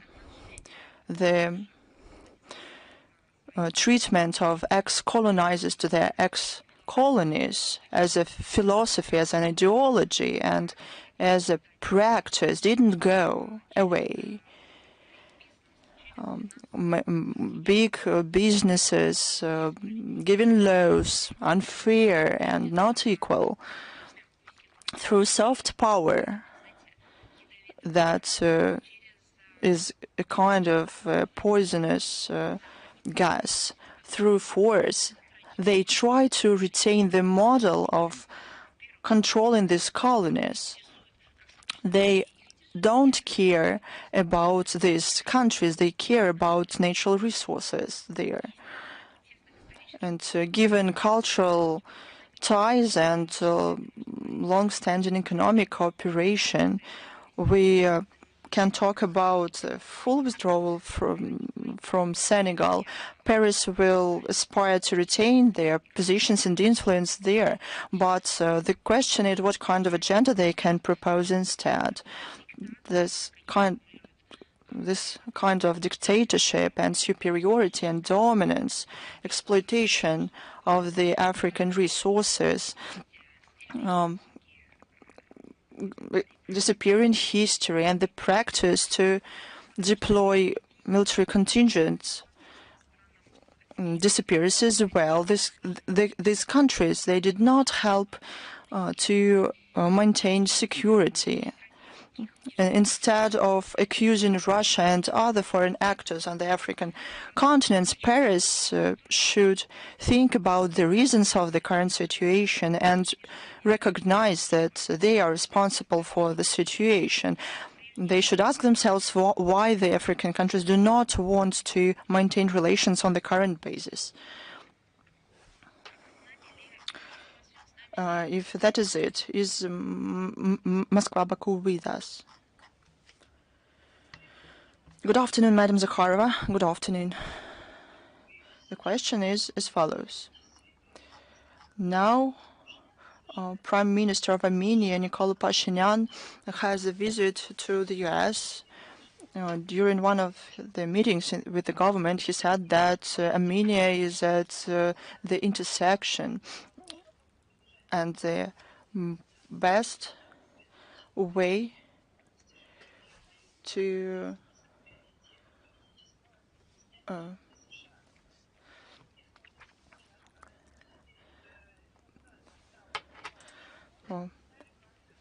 is to provide a list of their bilateral agenda. How can you comment on the current situation? We have commented on during previous briefings. As far as I understand, you and you are the publisher and agency, Moscow-Baku, meaning Moscow-Baku. You are turning 10 years, and you don't plan on changing your title and to change it to Moscow-Yerevan. It isn't bad, but it wasn't in your plans. So please work within your agenda between on the relations between Azerbaijan and Yerevan. We have a lot to comment on in this agenda, but we have to deal with a lot of things. And thank you to a publication that from year to year you covered bilateral relations between our countries, Russia and Azerbaijan, and I wish you long years, inspiration, success. That's all I can say. Thank you very much, and for congratulations as well. Thanks to you. Do you have any more questions? Let's move on. Is the portal Ukraine.ru with us? Good afternoon, Madam Zakharova. Thank you very much for the opportunity to ask you a question. I'm joining to congratulations of my colleagues with the upcoming Diplomat Day. You said that there were outrageous statements of Donald's administration's State Secretary Rubio. The concept America First is a concerning motto. This is quite similar to German's motto, Germany is first. But the peace through force can bury diplomacy. This doesn't reflect the commitment of the EU for the UN Charter. Does President Trump see some kind of prospects for the settlement of the Ukrainian crisis through negotiations with the UN?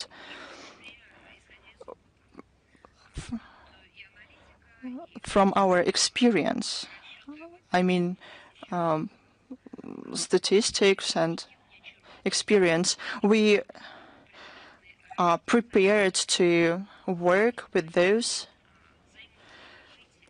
who respect others and take respectful approach based on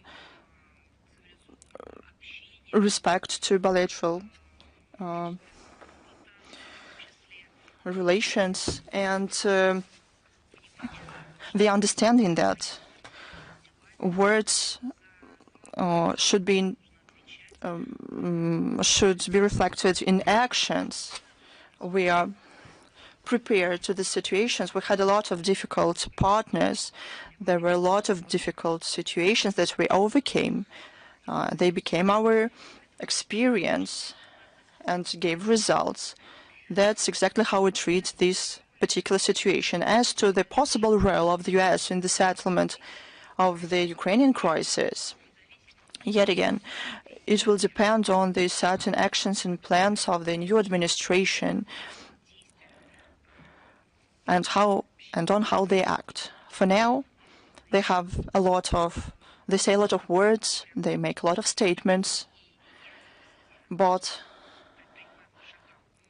there are no certainty about their actions. So prospects for negotiations or any kind of steps in this regard would be preliminary. But our position is very clear. Every day, at all levels, unanimously, all the representatives, from the president of our country to Minister of Foreign Affairs, government representatives, and other speakers, all of them say about Russia's approach and view on the crisis and the root causes of the crisis, as well as on the settlement.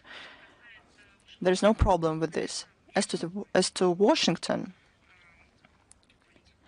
they have to word out their policy, but we will see at their actions. But it's nothing new, and we say it every day. Thank you very much. Thank you. News.ru, please.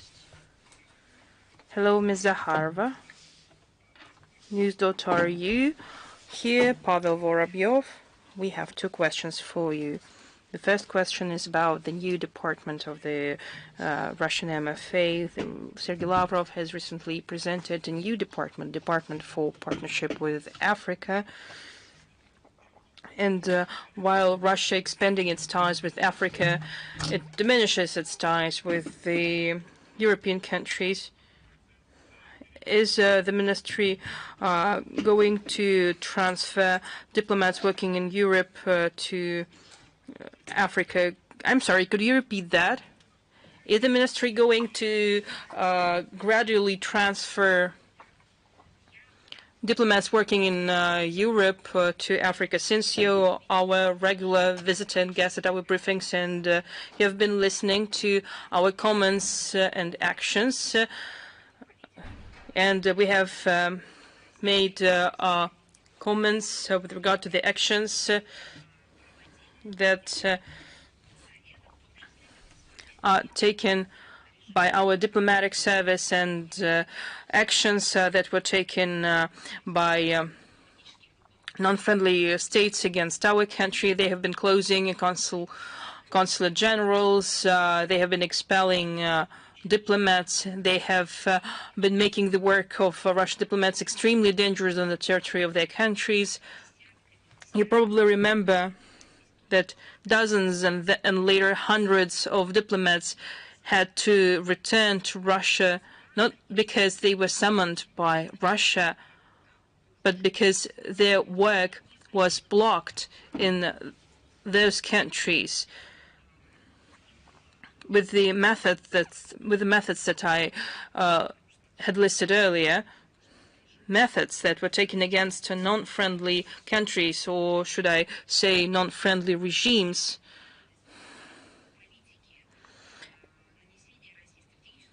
And because of the policy of Russian containment and then inflicting a military defeat to Russia, waging an information war against our country, blocking transportation, trade, humanitarian exchanges and ties. As a result of these actions, we have made decisions in order to reorient the work of the Russian Foreign Ministry to another direction that would bring tangible results, where we could work extra hard because the international situation requires it. in terms of diplomacy in many other areas like economy, humanitarian exchanges, etc. Since 2022, it has been commented many times by Sergei Lavrov. He was speaking about it publicly, and there were meetings with diplomats, with those diplomats who had been expelled by non-friendly regimes. They had to leave those countries, and we have initiated the employment process. And you are talking about planning to transfer these diplomats. Well, actually, we started it not because of our desire to diminish our presence somewhere, but we have been started to do that due to the actions of certain countries and regimes against our diplomats. And in line with the updated foreign policy concept of our country, we have been transferring resources like human resources from the western direction to the more relevant and necessary directions like global east and global south. But it started as an adequate evaluation and response to the situation fostered by the collective West. Our cooperation with Africa becomes more versatile and multifaceted, and it is demonstrated by the establishment of the new department for partnership with Africa. We have been setting up new embassies in Burkina Faso, Equatorial Guinea, and Sierra Leone, and soon the embassies in Niger and Sierra Leone will resume their activities. We'll plan to open an embassy now of our country in South Sudan, and we are going also to open an embassy in Gambia, Liberia, the Comoros, and Togo. And we are sending there not only diplomats who are specializing in studying Africa, but other diplomats who worked in other directions of the Russian foreign policy, like in European track, for example. It is true that our diplomats worked in other directions. There were cases when diplomats went to other countries or continued their work in the central headquarters of the Russian Foreign Ministry, or have remained committed to their work in European countries. But others have decided, for example, to change their qualifications since they know the language, they know the country specifics, and they would easily switch and would swiftly go to work to other continents and countries. Thank you, and we wish luck to our diplomats in working in new directions and tracks. And we have a question on Ukraine.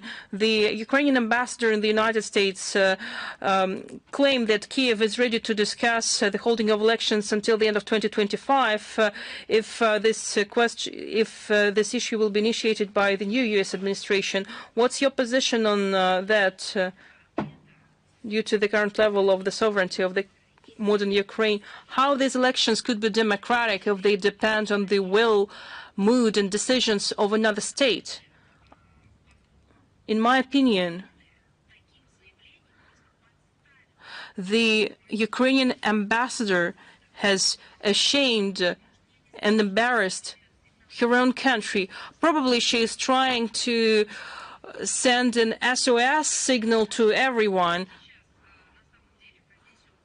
that she's going to say the words of truth for the first time over the past month, but actually she said what we have been speaking about for years. There is no democracy. There are no electoral processes. You know, when Zelensky and Poroshenko were running for elections, we have always stated that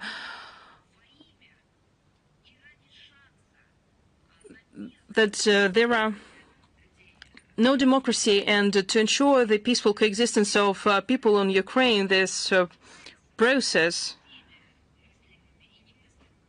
should be undertaken bearing in mind all the aspects. Elections are necessary to give the chance for the country, its people, to exist peacefully together, one by side, and to address all the outstanding matters. The Kiev regime has been refuting all that, and they stated that that Ukraine is the most democratic and free country. The West called Ukraine a young democracy that soon will become a leader in all aspects. And now the Ukrainian ambassador says that as soon as we have a green signal from Washington, we will be ready to start electoral procedures. It confirms what all our experts in our country and in other countries have been saying. Experts all over the world have been saying that the current Zelensky's status is totally legitimate. And again, it was confirmed by the remarks of the Ukrainian ambassador.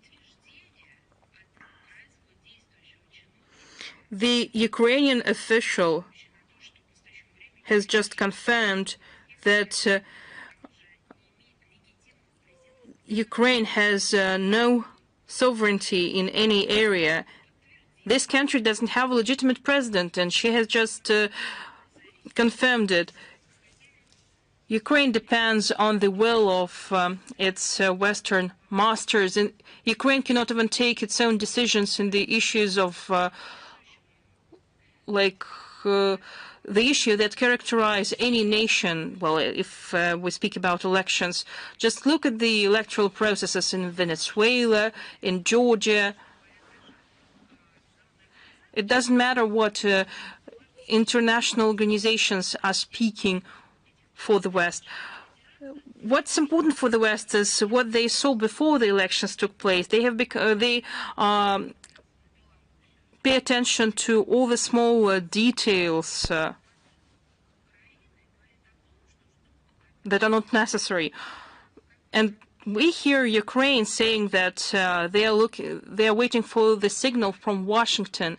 Again, it's a blatant admission of the fact that there is no legal founding of what's going on in the state of Ukraine and what remains of it. How is it even possible? And the West sees no problem with that. They're probably going to wait and see if elections could take place in that country or not. They have the West had so many problems with elections in other countries, like they had wrong candidates, the coverage in mass media is wrong, but nonetheless, the voting results have shown that those elections were totally legitimate.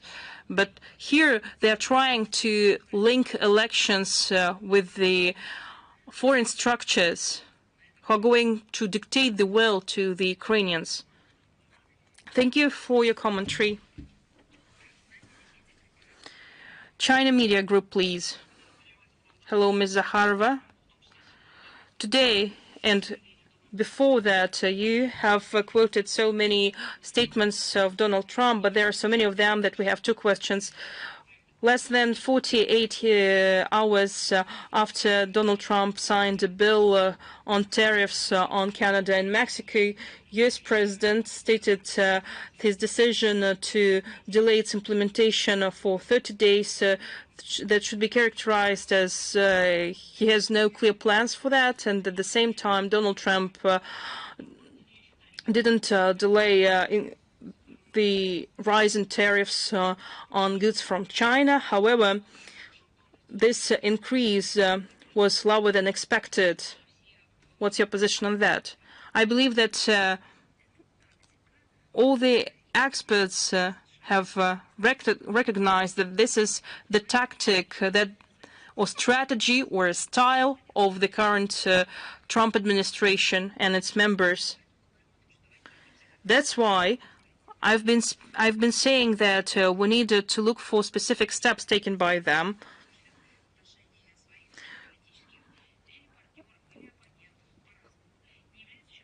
Increasing tariffs is not something new in the Donald Trump's policy. The same ultimatums and actions were taken by President Trump in his first presidential term. And at that time, they used illegitimate restrictions, tariff restrictions that go against WTO standards.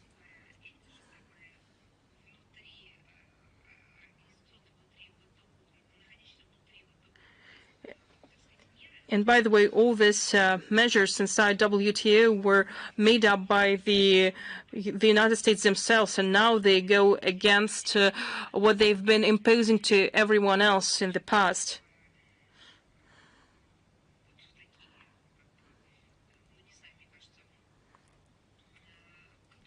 Since they are losing to China in terms of economic competition, and not only China, the United States is trying to rewrite its own rules and the rules that they have been writing for everyone else, and they are acting like other countries of the collective West. And since you started with this comparison and said that they have no clear plans for the future, I believe that we could allude to the Western movies. They are trying to rob the express train of the Chinese economy. I believe that such protectionist measures and restrictive measures go against the rules of international trade and the relevant international trading system that was set up with the participation of the US. They have a negative effect on international trade, lead to its fragmentation. And I believe that by threatening with tariffs, they are trying to put pressure on trade partners so that these partners would obey to the U.S. demands. I think that following the example of Mexico and Canada, who promised to take certain measures, including to tighten up migration control on the U.S. borders, we see that quite often trade partners of the United States, whose economies significantly depend on the American market, are ready to make some concessions in order to prevent escalation in trade. I've read a lot about it, and we have already heard the positions of China, and they are saying that in the trade war of two major economies, there could not be any winner, and its negative consequences will have a global nature. And another statement made by Donald Trump during his press conference with the Prime Minister of Israel, he stated that U.S. will take control of the Gaza Strip, and we will own it, and we will be responsible for diffusing all the dangerous and detonated bombs and other weapons. He also added that the U.S. will wipe off the map all the damaged buildings and create conditions for the economic development. Well, as for the Gaza Strip situation, it's a tragedy that is unveiling there over the past decades, and this tragedy now has turned into a disaster. We proceed from the idea that today it is important to ensure the implementation of agreements, ceasefire agreement signed by Israel and Hamas, and the exchange of prisoners of war. And I hope that these agreements will be realized The conflict has taken lives of tens of thousands of people, and I hope that this crisis will be addressed. It is important to provide humanitarian assistance to everyone in need. It is important to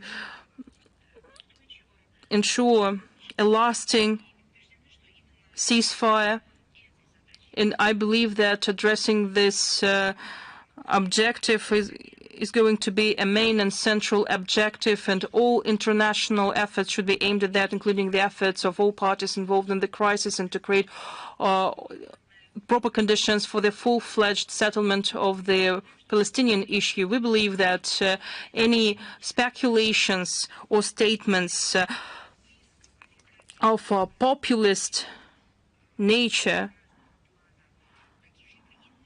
and other measures of palliative nature are counterproductive and won't help to address the issue, and they just add more tensions in the regions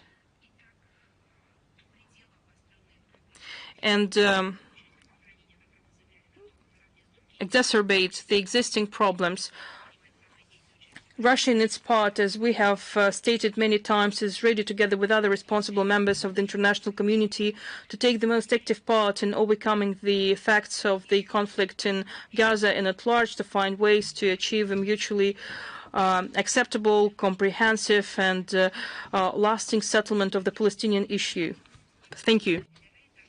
Thank you. Is Reuters with us? Madam Zakharova, good afternoon. Good afternoon. Our question has to do with potential negotiations on settling the Ukrainian conflict. And in particular, Russian leadership, including the Minister of Foreign Affairs, repeatedly stated that within the potential negotiations on regulating the conflicts, it could only talk about stable, legally binding agreements that could eradicate the rooting causes of conflict, where could be established the mechanism of impossibility of their violation. What are those agreements? So which sides, other from Russia and Ukraine, should sign these agreements, and who should pose as a guarantor of these agreements? You know, if we formulate the answers to these questions, then I believe each of us should get at least 5 Nobel Prizes.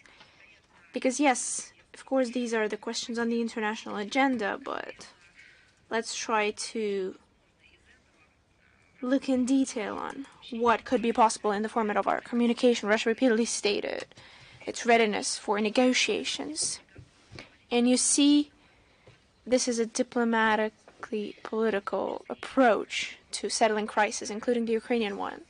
We advocate for a truly final, fair, and stable settlement, which includes the eradication of the whole complex of its root causes. And this is exactly what the Minister of Foreign Affairs, Sergei Lavrov, repeatedly states. So what are those root causes? Let us go through them once again. First of all, it's the violation of agreements not to expand NATO to the east, the aggressive consumption of the alliance of the whole geopolitical space up to our borders. And the second, it's blatantly, and here we use the Western terminology, racist, and it has been legally established, neo-Nazi, which is pretty much the same thing.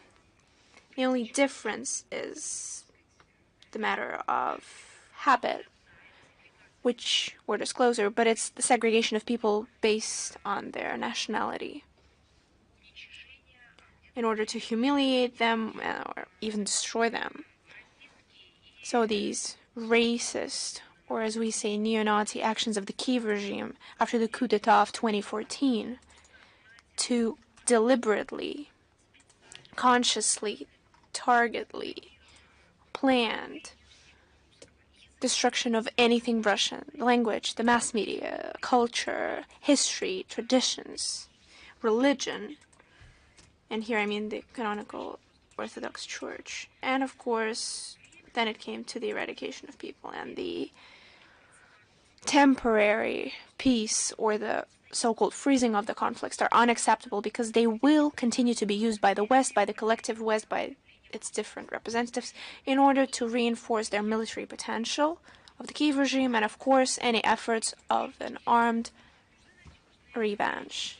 We need stable, legally binding agreements and mechanisms that would guarantee the unacceptance of any renewal of this crisis. And as the Minister of Foreign Affairs, Sergei Lavrov, pointed out on January 14th during his press conference on the results in the foreign policy of 2024, we need agreements that would fixate any conditions of ensuring safety of Russia and the legal interest of security of our neighbors, but in the context that would abide by international law, reinforcing the impossibility of violating these agreements.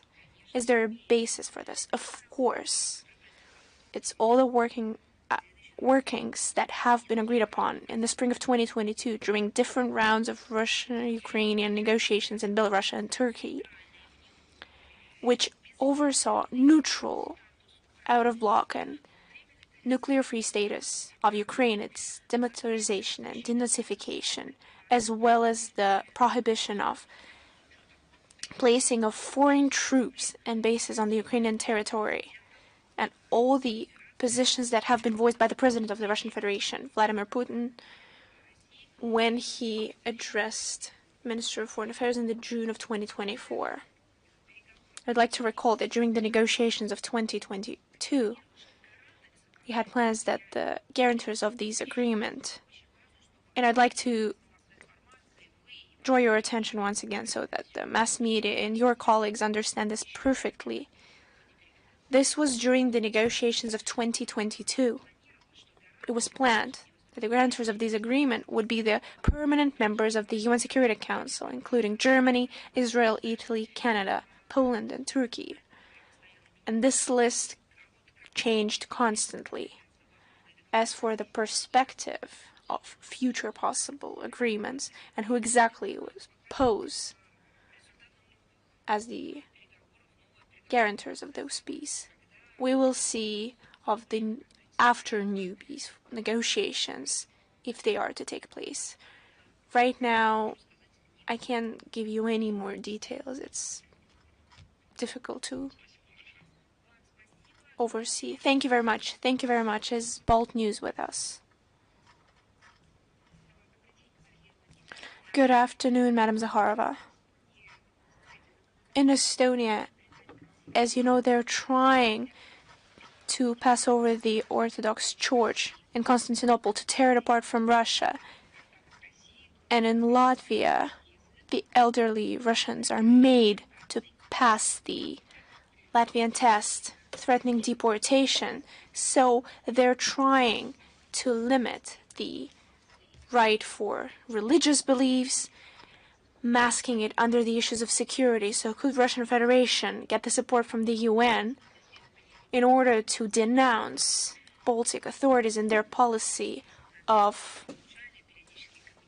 limiting the rights of Russian Orthodox Church? You know, we've commented on this several times. The official town continues to raise the tension on the Estonian Orthodox Church of the Moscow Patriarchy in order to undermine its canonical unity with the Russian Orthodox Church, or maybe fully eradicate this structure, passing everything under the leadership of the Constantinople Patriarchy. So in the fight to preserve its existence, the Estonian Orthodox Church have had to change their name twice to rewrite their charter. And we see, and we're being told, we get the reports about it, many complaints of the Orthodox believers of violence and rampant lawlessness from local authorities on different levels. I would like to recall about the open letter of the leader of the Pukhtis Stavropigil female monastery of Filaret, towards the State Council, which is the highest representative legal basis, and towards the ministers of this country who assess the upcoming amendments to the law of churches in the Estonian Republic as a threat to closing of the monastery. According to her, the goal of this project is to force the Estonian Orthodox Church of the Moscow Patriarchate to change its judicial basis and to go under the leadership of Constantinople. According to her, in 1990s, the monastery fully renounced any property without compromise and without any claims. They passed over anything to the state in order to keep the spiritual link with the Haring Church. Just one quote that reeks of unlawfulness and the lack of any beliefs here. You put the monastery outside the law, only proposing two options, either the change of legal base or forced liquidation, she said in her letter. We denounce such approaches and we call on the Estonian authorities to closely follow the rights of any religious groups. We're also appalled by the situation of forcing these women who for over 70 years, those who were in Riga, the Troitsk Sergiev Monastery, and who are Russian citizens, they're being forced to take a test of the Latvian language according to the amendments adopted in 2023 about the law of immigration. I'm sorry, but when we read the books about Nazism, about the Third Reich, or watched the movies, it's something from their practices. It's their style. This is what is taking place in Estonia. It's horrible. It's inhuman.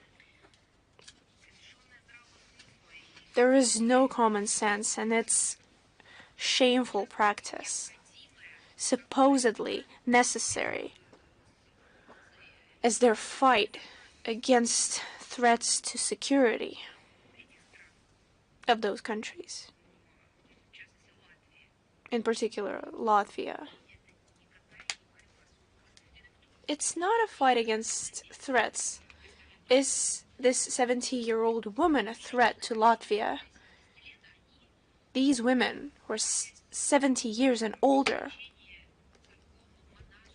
serving the church, the monastery, renouncing the regular life by gathering at the monastery, they're the ones who pose a threat to official Riga. It seems Riga's affairs are truly going bad, if now they believe that these women are a threat to them, and the threat is coming from the church. But what kind of safety are they talking about? It's not the physical safety of the state of Latvia. What kind of safety does Riga speak about? What exactly are they threatening? What could these women possibly threaten? If they truly threaten anything, it's just one thing: that their beliefs and their service, their dedication to true things and ideas, they are a threat to lies and to that which is called fake, but it's just a distortion of reality. That's what it is. They will preserve the truth. They made the choice, and they will bear that cross until they die. We regularly call the attention of the Secretary General of the UN, the Higher Commissioner of the UN on the human rights and the special procedures of the UN, mechanisms of the OSCE, on these policy of limiting the rights of Russian Orthodox Church, on following Russian citizens, and it's the blatant violation of the right to freedom of religious beliefs. overseen in the International Pact of Civil and Political Rights, as well as International Convention on Liquidating All Forms of Racial Discrimination. We will mention this again during the 58th session of the Human Rights Council, which will open its work in Geneva on the 24th of February. We would also like to point out that the detailed material full of facts on following Russian Orthodox churches is included in the thematic and country reports being prepared by those who work at the ministry. And you see the ambassador at large who works with the rights of religious beliefs. He now introduces the second report on the situation of violation of rights of religious beliefs in Ukraine. But apparently, these reports will be issued not only when it comes to Ukraine. We have enough to publish these articles on other countries as well, and these countries, you know them all too well, the countries of the collective West. And the situation in the Baltic countries is reflected in another report on the rights of our citizens abroad, and it was published on our website in December 2024. And proof of the violations of those rights on blatant neo-Nazism and racism. And we see this. All these reports can be found on the website of the Russian MFA. All these reports are published and included in our briefing. They're passed over to several structures. Do you remember how the USAID formed the task for mass media? Strategic silence. And this strategic silence is not only present, it has infected foreign structures. And they're under colossal influence, colossal pressure of different kind, of the same Anglo-Saxons. We will continue our work with the leaderships of international organizations. No matter what state they're in, no matter how much pressure they're facing, we will try to call their attention to active work, providing facts and information, trying to get any reaction so that it works as it should. Thank you very much. Thank you. Is the Iceland radio with us? Yes, good afternoon, Madam Zakharova. Good afternoon. Good afternoon, yes, please.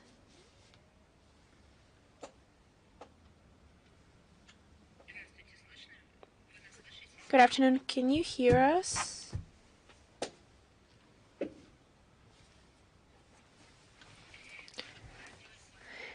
I believe that the Iceland radio has disappeared. You were here. I can't even see you, but I can hear you, unfortunately. Yes. Yes, now I can hear you.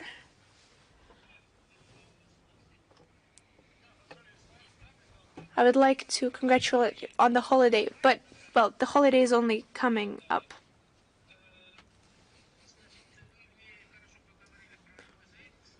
You've conveniently mentioned USAID. But is it too early to celebrate the fact that this organization was destroyed? Perhaps something else is coming as a replacement. What do you think about that? You think no one is happy? We have nothing to celebrate. To celebrate the fact that it was closed out. How much damage has been done? If they repented for their lawlessness, or if they've eradicated mistakes, if they could guarantee to the international community that this would not happen again, then we could be happy. But right now it's just a collective shock that the world experiences as a whole. Everyone who gets new details every day. The only thing, perhaps, that we could mention that we feel satisfied about is that everything that we've been talking about turned out to be true. You see, truth will always out. It doesn't matter if it takes a year, 2, or more. But mass media are working actively, and right now time is flying by, and we see that something that's been hidden for decades is coming to light. So we have no choice but to feel satisfied that everything we've been mentioning, using facts, was confirmed fully once the data about the action of this structure was revealed. So of course we feel some sort of satisfaction that we've stood strong against the criticism and threats when USAID was closing our country, saying it's nothing but an agency on helping the development. It's a machine of interfering in internal affairs. It's doing nothing but contributing to the change of state affairs. But the last thing they're doing is actually aiding anyone. The rest has nothing to do with satisfaction or joy. It's actually quite sad and tragic that the leading international superpower is spending money on destructive actions that lead to catastrophes and tragedies all over the world. Colossal sums of money are spent on pseudo-scientific concepts that have to do with their extremist LGBT, transgender, non-binary, quadropers. Large sums of money were pumped into shaking up the public opinion. So much money was spent on mass media who did nothing but destroy the freedom of speech, who turned these into an instrument of propaganda, which is actually prohibited in the US. And I'd like to recall that the kind of work at the agency in our country, we qualified as nothing but not worthy of the intended goal.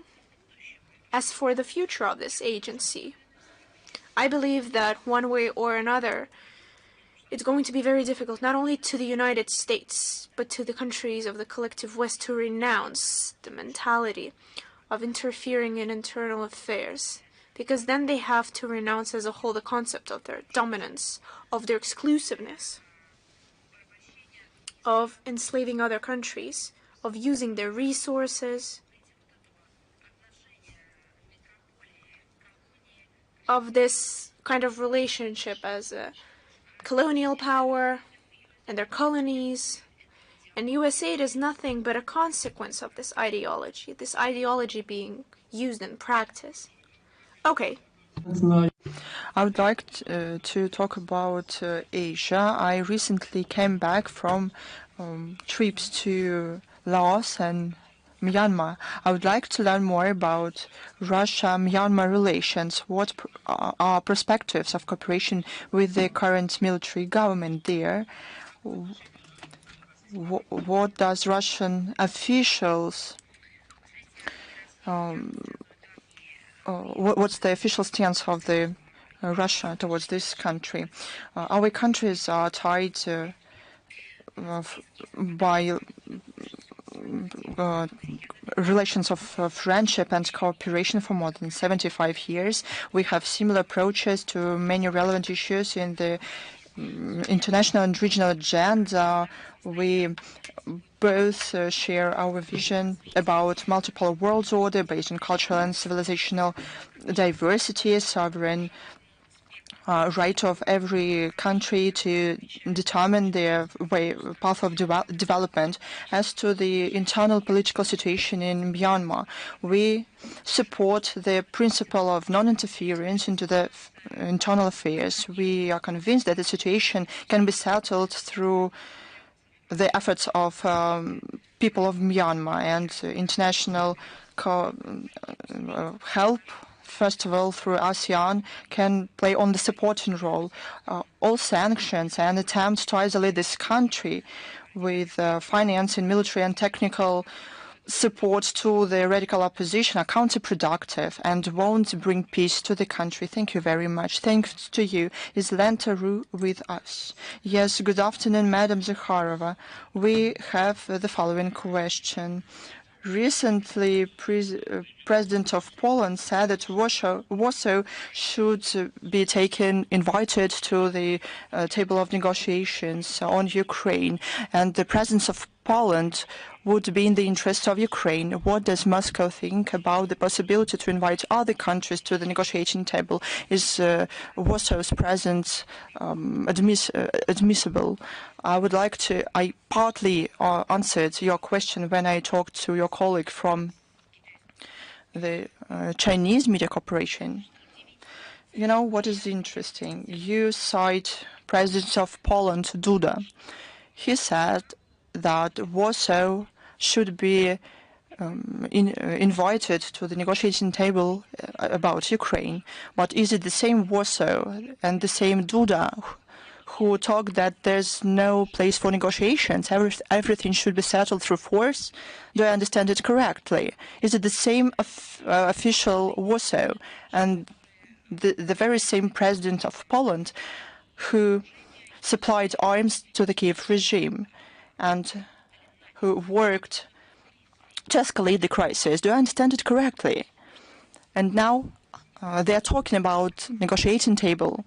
They have to understand that the negotiating table means diplomacy and political methods and methodology, and not the methods that lead to the escalation of the situation. It is clear. I would like to note that since 2022, NATO representatives and the EU representatives have talked multiple times that no negotiations and no negotiating table can exist. Everything should be settled on the battlefield. If they changed their mind, probably they should articulate it better and to say that they have another concept, and they have to show this through their actions. They have to act for the sake of the peace process. What kind of peace process are we talking about? What kind of negotiations are we talking about if they supply arms and do all they can so that the Kiev regime continue hostilities till the last Ukrainian? There's a clear problem in their logic. The rest of the question was answered earlier. Thank you. Is the Moscow Post with us? Good afternoon. We have 3 questions today. First, the close circle of President Trump make a lot of statements, outrageous and sometimes even debunking, which ones attracted your most attention? What can you say about them? I wouldn't comment on them. I'm interested in facts that they provide. I'm not interested in the evaluation of the situation, and I'm interested only in facts. I would like to read and understand what happened in reality, where money went, what the strategy was, what kind of accountability there was. That's what I'm interested in facts, the true, real data. And people can draw conclusions for themselves. That's what attracts my most attention. We saw a lot of evaluations, but I would like to focus more on facts. When any of the representatives of the close circle of President Trump share facts, probably they share screenshots, links to documents themselves, or any other data, direct quotes. These are the most interesting things. I was shocked by the strategic silence as a concept that was proposed by the media for grants that they received. But I thought that they worked differently, not like that, and I was shocked by gender agenda that was reduced to transgender operas and money to physically change gender and I thought that they promoted and these ideas, but they limited themselves in their activities, but they did things that are shameful even to talk about, and I don't have such words because such things are not usually pronounced out loud. And the programs to change regimes and the money that was spent there, these are the most interesting topics for me. And thank you. The next question. Press Secretary of the EU on Foreign Affairs and Security Policy said that Russia every day terrorizes the population of Ukraine and targets civilians. Russia will be punished for this. 5 years ago, the first administration of the U.S. President degraded the status of the EU to the international organization. What can you say about that? But those are people, illiterate people, they cannot say anything but the things that they have in their guides. The terrorized population of Ukraine, what are they talking about? The EU representative on foreign affairs, Elanuni, does he know that Zelensky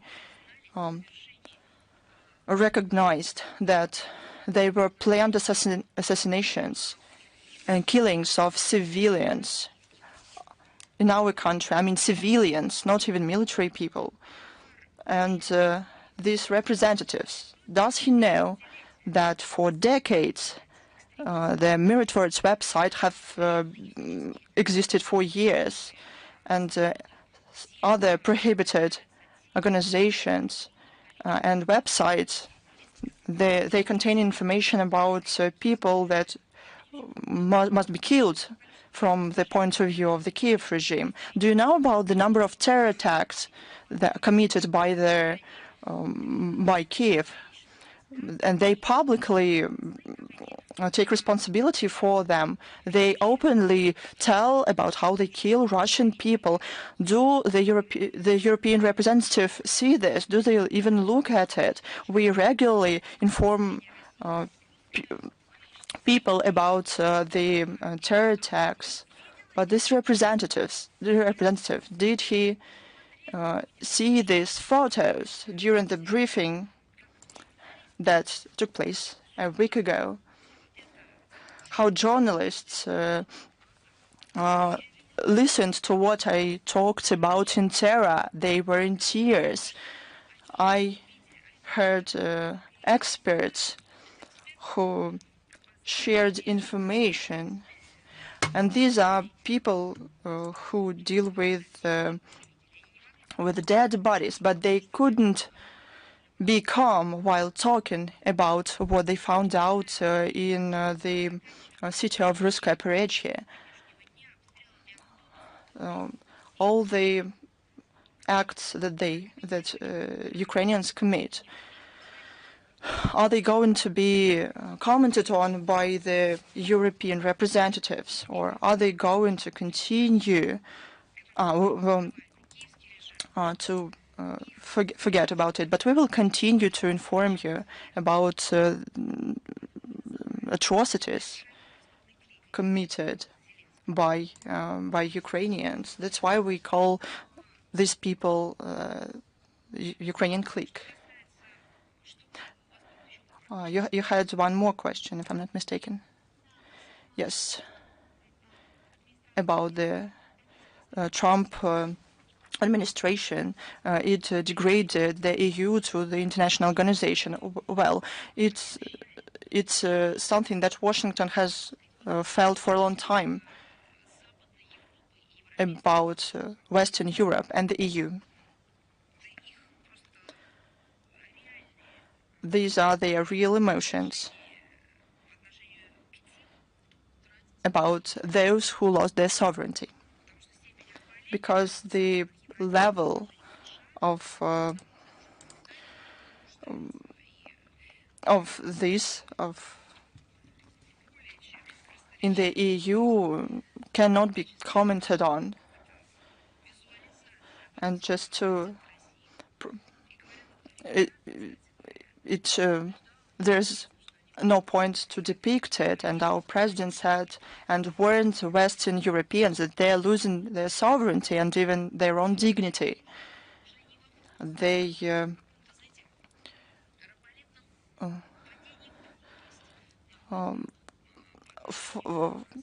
behave like slaves towards their overseas, not even a brother, because Washington do not consider them as a relative, but to their overseas master. So they don't treat them as people. And the last question on in February 1945, there was a Yalta conference, and what's today's perspectives for the similar scenario in today's settlement? Sergei Lavrov wrote about it in his article of February 4. Is Rudolf with us?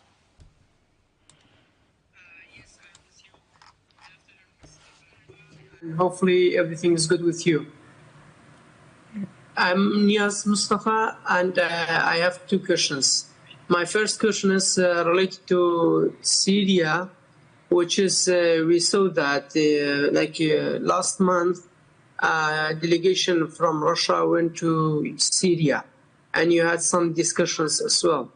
My question is, there's news reports that Damascus officials asked Russia to hand them over Bashar Assad, the former president of Syria. Is it true that they have asked you this thing, or what do you have about this? Вы знаете, information about the contents of the negotiations that took place in January in Damascus as part of the visit of our delegation to Damascus, led by Mikhail Bogdanov. This information was given in our message of January 29. To comment particular aspects of this context are not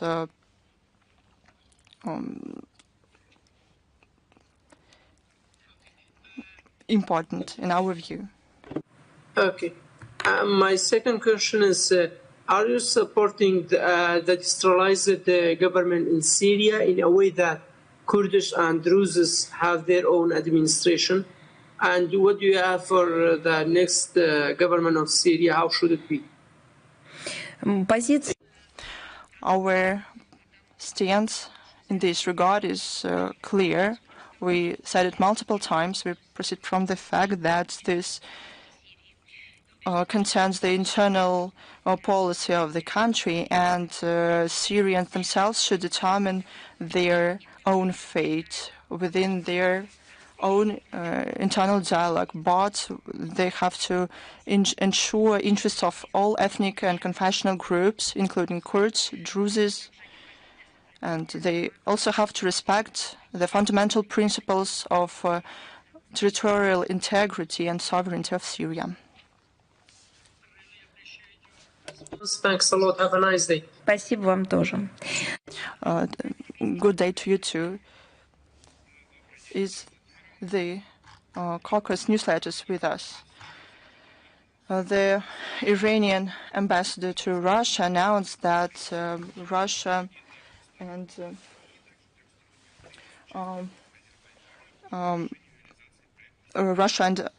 Azerbaijan and Iran will sign an agreement to build a railway.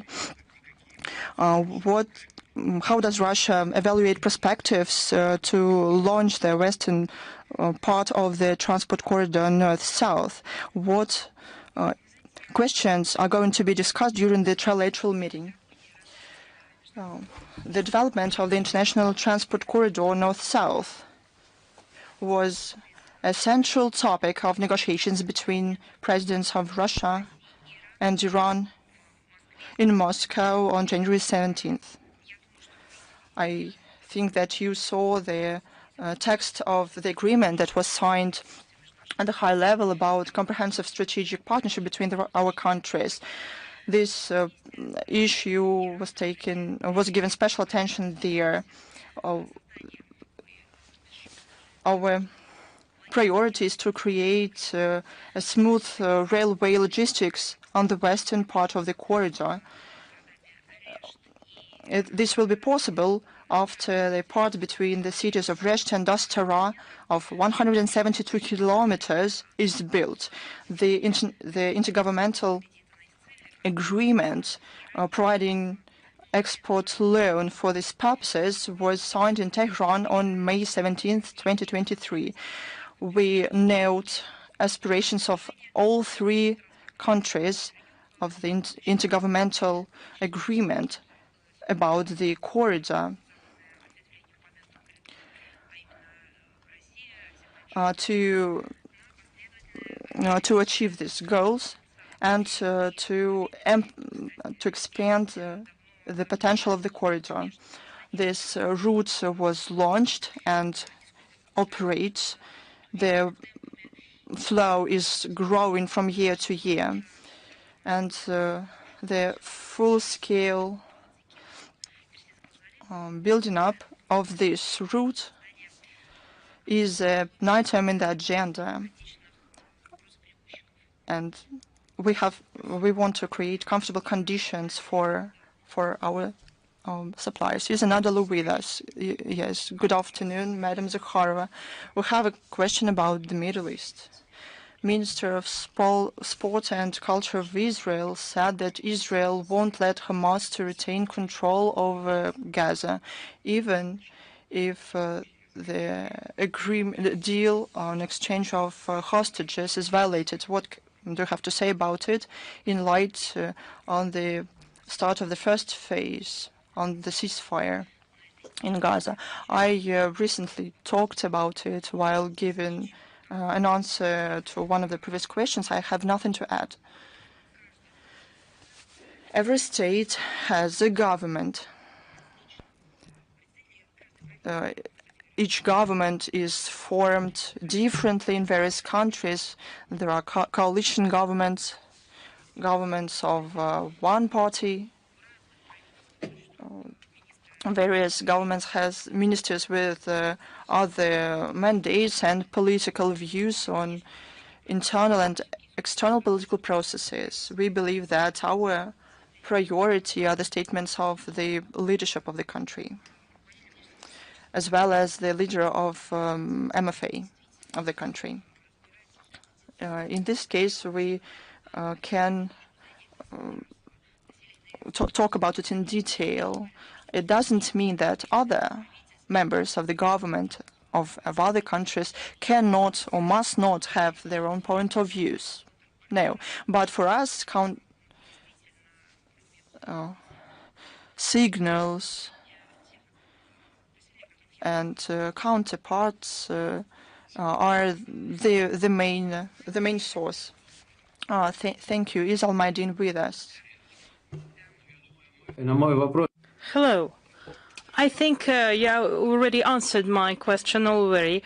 Well, perfect. Thank you. Now, moving on then. Baku TV, please. Yes, I am here. Hello. Hello, Ms. Zakharova. We have only one question today. Heads of foreign ministries, transportation ministries and customs services of Russia and Azerbaijan will meet soon to discuss a rail link Resh-Astara of the international north-south transportation corridor. So the route is preliminary agreed several months ago. The foreign ministries of Russia and Iran discussed the Zanzibar corridor. Is there any progress in this area? Once we have information on that, we'll share it with you. As of now, I have no additional news for you. after E, please. Yes, hello.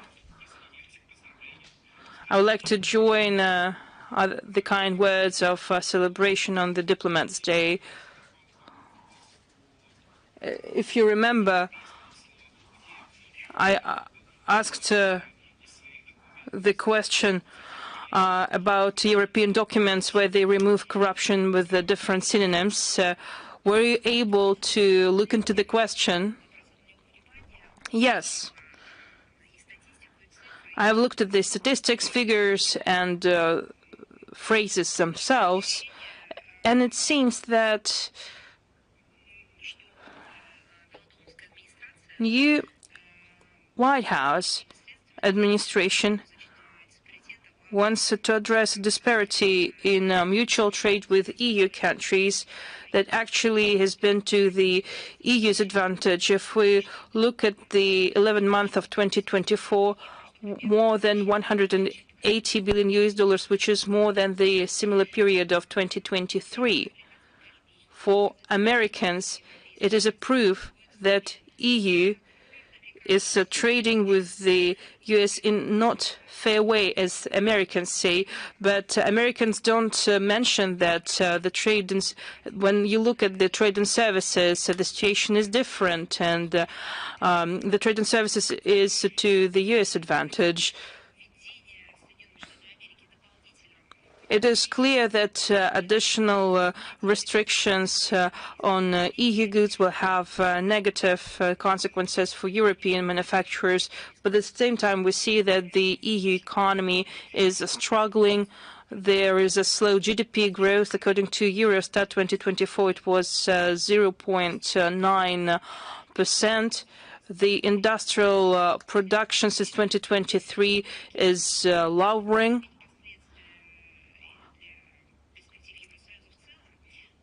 Well, the time will show how it's going to affect the EU countries and their economies, how it's going to affect the EU prosperity.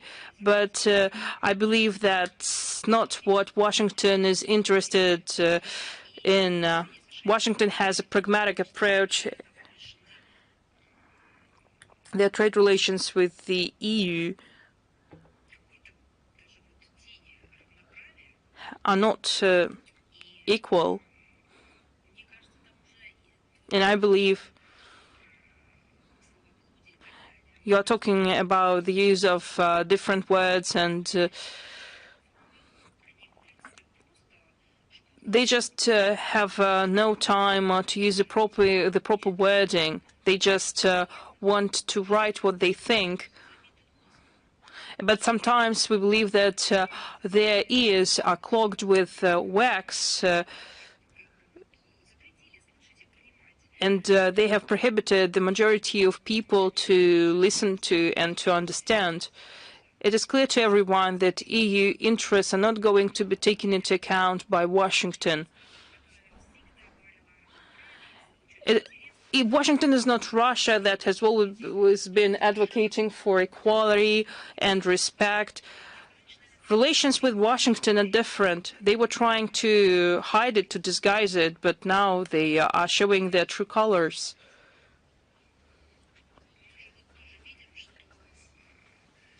And we see now that the European Union itself has been teaching Washington for years that's how Washington should work with the EU, actually. Probably there were times, and probably someone remember those times, when Russia and Western Europe could say Washington no, or could express their own interests, and now it's not even possible. I believe they're just sending checks there and explain what, and they specify the sums of money that should be paid. At the same time, the EU has been repeating as a mantra that they are autonomous from the political point of view, but at the same time, they are acting together. that they have a mutual understanding, but in reality they have no strategic autonomy, they have no union, nothing. And it's not just a struggle, it's not a fight. The United States are just trying to get advantageous conditions for them.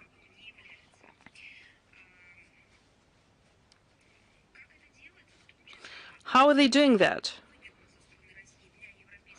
What was beneficial for Russia and EU is blocked by the US, like resource base, energy resources, other competitive goods, among other things.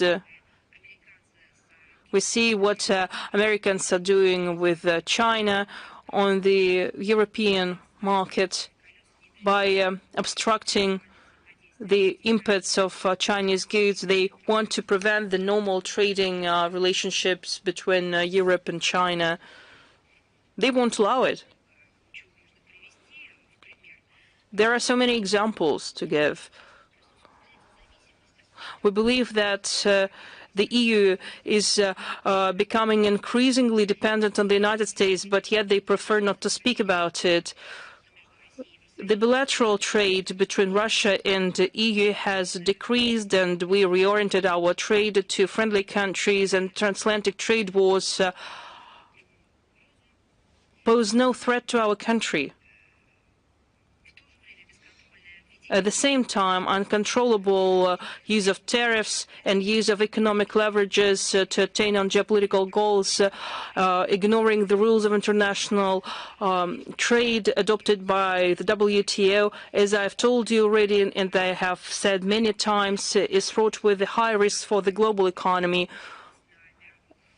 It will result into turbulent global markets, it will disrupt supply chains, it will disrupt countries, and the poorest countries will be affected the most. And the United States are not so interested in the prosperity of other countries. And in reality, we're truly concerned by the Western policy that is bringing damage to the entire world. If the increased tariffs on European goods will help Europeans and the EU to realize that their anti-Russian policy was a mistake, which they taken on due to the US pressure, will be ready to reconsider the need to continue working with European markets, taking into account our national interests and the history of working with the EU. And if you allow, I would like to draw your attention to the alarming information from Riga. There, military pensioners are not getting their pension payments anymore. Embassy of Russia in Riga is not picking up the phone, and they don't know what to do. Probably you could do something to alleviate their worries. Thank you. Thank you for your warning. Was it in Riga, you said? Yes, Riga, military pensioners, they haven't received their payments in January, and they don't know what to do. They can't call the embassy because the embassy is not picking up the phone. As for your question on terminology, because I was talking about the economic cooperation between the EU and the US, but as for the corruption terminology and its use in EU documents, I will go back to it later if you allow. Voice of the Fatherland, please. Hello, Ms. Zaharova. Can you see me? Yes, I can see you.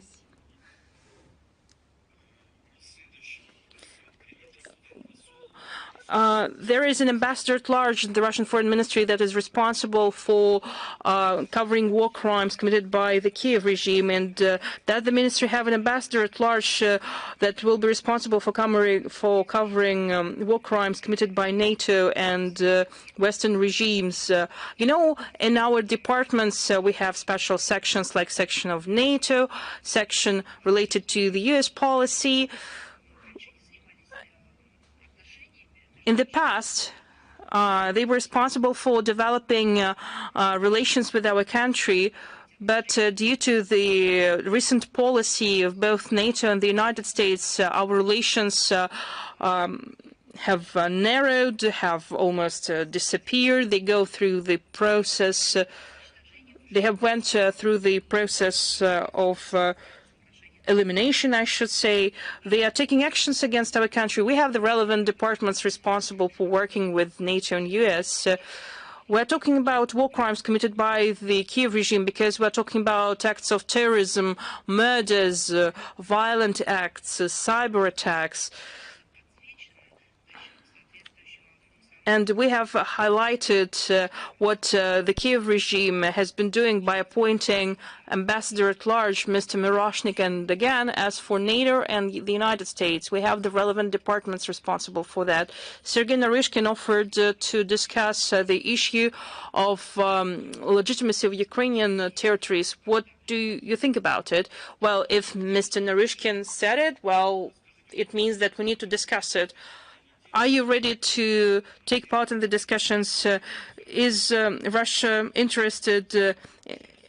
Are you interested in taking part in the workshop of restituting Russia within the borders of 1945? Earlier, you were interested in that. It was last year. Well, I think you can send an invitation, and we'll get your response. Who is going to take part in that event? Thank you. Embassy Live, please. Посольская жизнь. Hello, Ms. Zakharova. We have only one question. First, I would like to congratulate you and the Russian diplomats on their professional day. According to Olga Lyubimova, the Russian Ministry of Culture, it is important to develop cultural ties with the Islamic world. Kazan will host another summit, Kazan Forum, Russia's Islamic world. And for the first time, ministers of culture of the countries of the Organization of Islamic Cooperation will meet there in Kazan, and also some representatives were invited to the St. Petersburg International Economic Forum, and there was a proposal to organize a large-scale exhibition on the history of the Islamic world in Russia. Olga Lyubimova also offered to organize several events related to that, and can we believe that the visit of representatives of countries of the Organization of Islamic Cooperation to Russia will be a political success for our country? We're supporting strengthening contacts with the countries of the global majority, and the Russian Foreign Ministry supports the idea to strengthen international cultural and humanitarian cooperation. The successful cooperation of the relevant projects and programs contributes to better understanding between peoples and societies of our countries. It helps to exchange views with regard to the global cultural agenda and global agenda in general. And as for the projects that you mentioned and developing cooperation, I believe that you need to speak to the organizers of the event. If organizers of the conference believe that they need any advisory support from the Russian Foreign Ministry, they can contact us. We'll be ready to help. Thank you. So, are we finished? Oh, you forgot about me. Yes, please, Virolk. Well, there is the phrase that the last one will be the first ones. Well, when was the time I asked you first at the briefing, or you believe that you always believe that you are the first journalist who will ask questions at my briefings? Well, surprise me with your questions then. The first question, Nikol Pashinyan, Prime Minister of Armenia in Washington, stated at the meeting with the Armenian community that the war in Nagorno-Karabakh helped Armenia to become independent. And many Armenian experts have seen that it was a hint that he hinted at Russia, because by saying so, Armenia has allegedly become independent from Russia. So what's your position on these remarks and these words?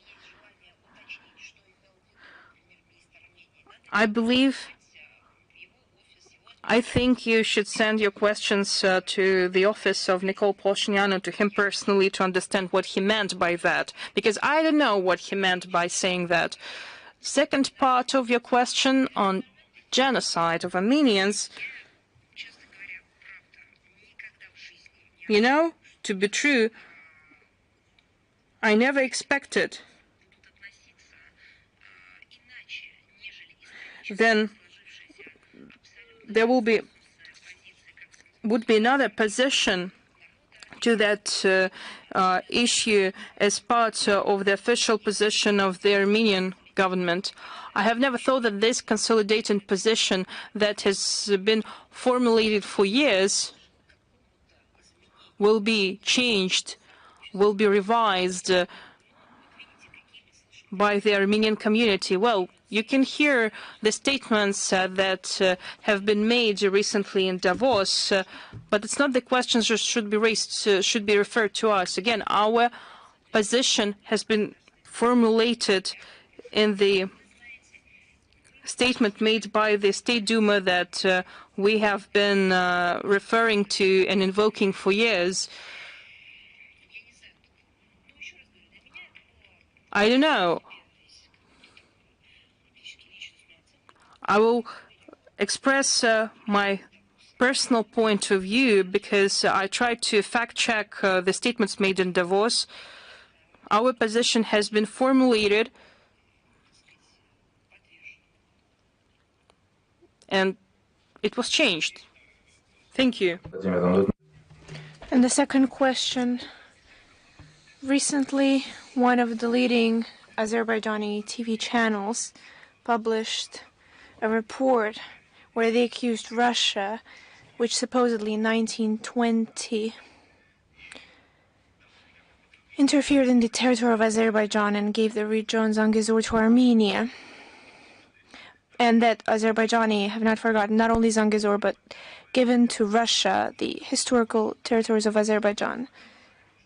But at the end of January, he said that we will not forget it. So what is your opinion? How could you comment on words where both Azerbaijani authorities and the mass media represent historical points of view and prepare it's kind of an information war on this issue? You know, we've written many documents. We've spoken about it with our colleagues, partners, and friends. And the position is that the mass media, in all their freedom of action and with the lack of any censure, as a norm that is being promoted in our capitals, the mass media, considering the pain and the suffering that the people of this region have already experienced, they should act responsibly. They should work towards the peaceful resolution and towards the stabilizing the situation, not towards destabilizing. And I perfectly understand, and sometimes we also get criticized for the fact that Russian mass media are broadcasting or presenting their own point of view or the point of view of the experts who are not shared by one side or another. And we constantly call our mass media to take, when it comes to more sensitive issues that have a potential of a conflicting point of view. And it's not just hypothetical issue. It's actually a real issue. And once again, I would like to reaffirm our position and our call towards this. Thank you. Thank you. Thank you very much. If there are any other questions, please send them over. As you know, during the week we answer to your requests. Wish you all the best. And to all of my colleagues, I wish the upcoming holiday. And I know that my colleagues are already preparing this holiday when it comes to logistics and the information, but we'll have another chance to wish each other happy holiday. All the best and see you next time.